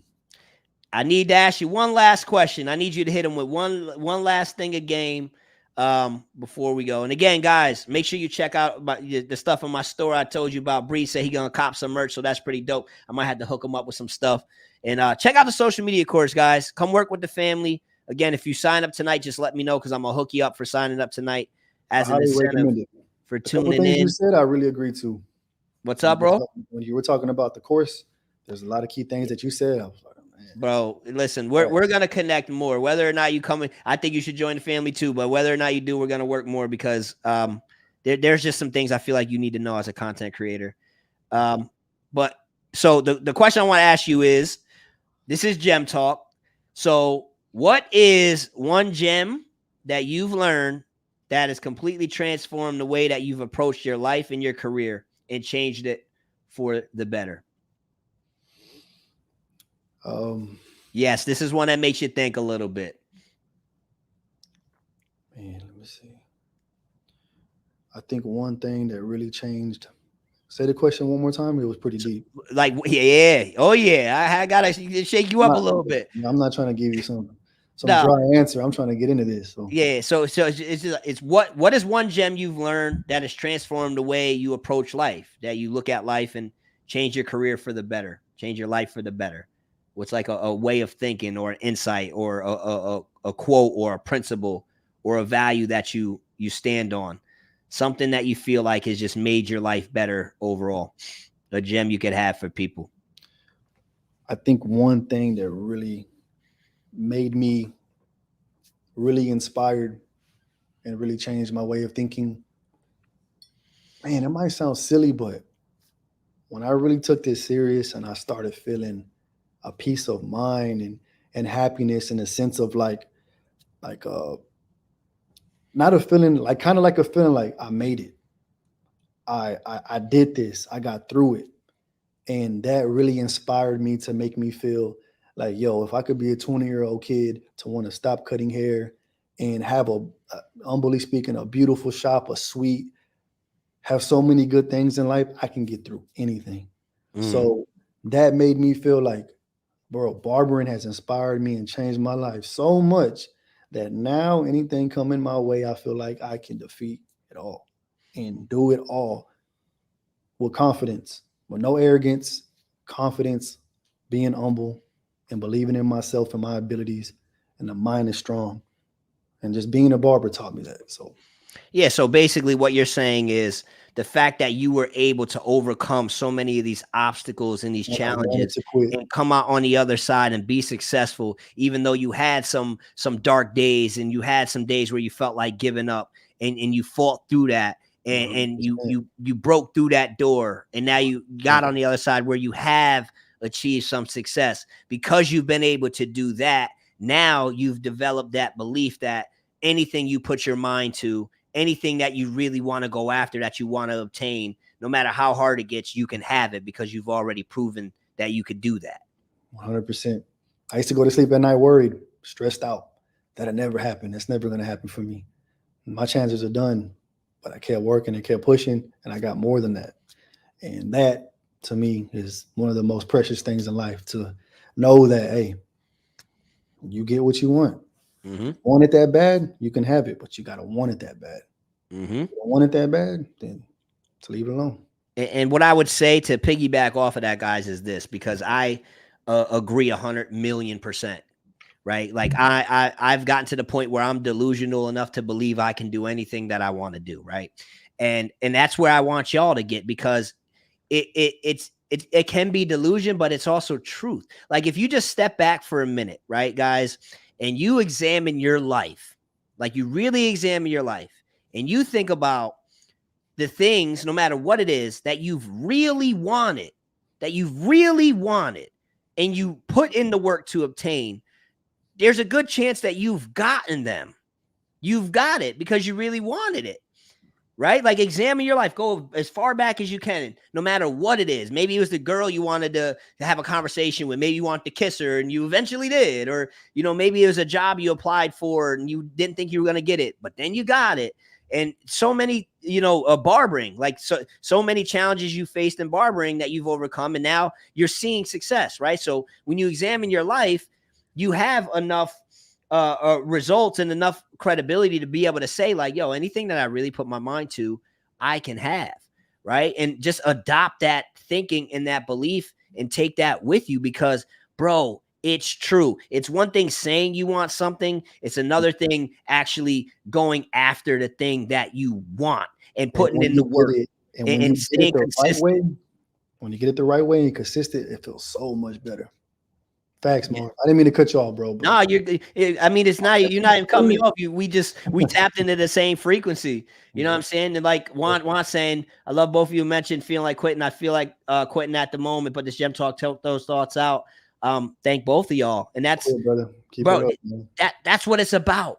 That's what it's about. And it's like, the one thing I want to say real quick about quitting is there is a type of quitting that is okay too, right? Like if you decide to go a path that you just know is not right for you, don't stay that path just because you don't want to feel like a quitter, Right. right? A lot of people keep themselves in terrible situations or going down a terrible path because of the thinking like, I don't want to quit, right? So there are times where it is okay to quit. Right. There are times for sure. But when you know in your heart that you really want something, you know it, and it's just challenging, or you're just frustrated, or you're just unsure of how you're going to pull it off, but in your heart, you know you want it, that's when you don't quit. That's when you keep going. When you know it ain't really for you, you ain't really feeling it deep down, and just something ain't right, maybe you don't do that no more. But when you know it's right for you, you know it, keep going. So I'm proud of you, Juan. Keep going, all right? Perfectly said. So is there anything, last thing you want to lead barbers with, the people that tapped in before we end this conversation, bro? Anything that you cut up a little bit, bro? I didn't hear you. I said, is there any last words of wisdom or anything, any insight that you want to leave them with before we wrap this up? Man, just the main thing that I'm passionate about. We determine our own pockets. I said it before, but put in that work. Like you said, when we really want something, it's possible, bro. But you got to put in the work and really want it. And that's the main thing that I wanted to say today. Just keep coming up. I mean, keep showing up. Keep taking this serious. And however much you want to make a week is all up on you. So it's not up to the shop owner, no one else, man. Just believe in yourself. And if you have an X amount of what you want to make, and not even about money, just goals in life, keep showing up, and it's all up to you, 100%. I love it.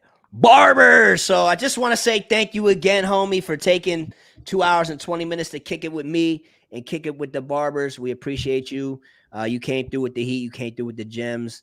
The industry in the world is fortunate to have somebody like you. So, just keep doing what you're doing, bro. Keep going. You got my support, and I know my community that rocks with me, you got their support too. They can feel the vibe. They can feel the energy. So, the people that got my back got yours too. So thanks again for tapping in. Barbers, make sure you take a screenshot, share this to your story, tag us in it so we can show you some love. We about to wrap this up. Bree, don't go nowhere though. I want to kick it with you for like 5 minutes once we end the live. To everybody else, thank you as well for taking the time to kick it with us. Thank you for being engaged, and thank you for asking such great questions. And hopefully you guys take all of this insight and all of these gems and you do something with them. All right. Thank you, man. Thank you, everybody, for showing up. I appreciate y'all. Barbers, until next time, keep chasing greatness, and we will tap in with you soon.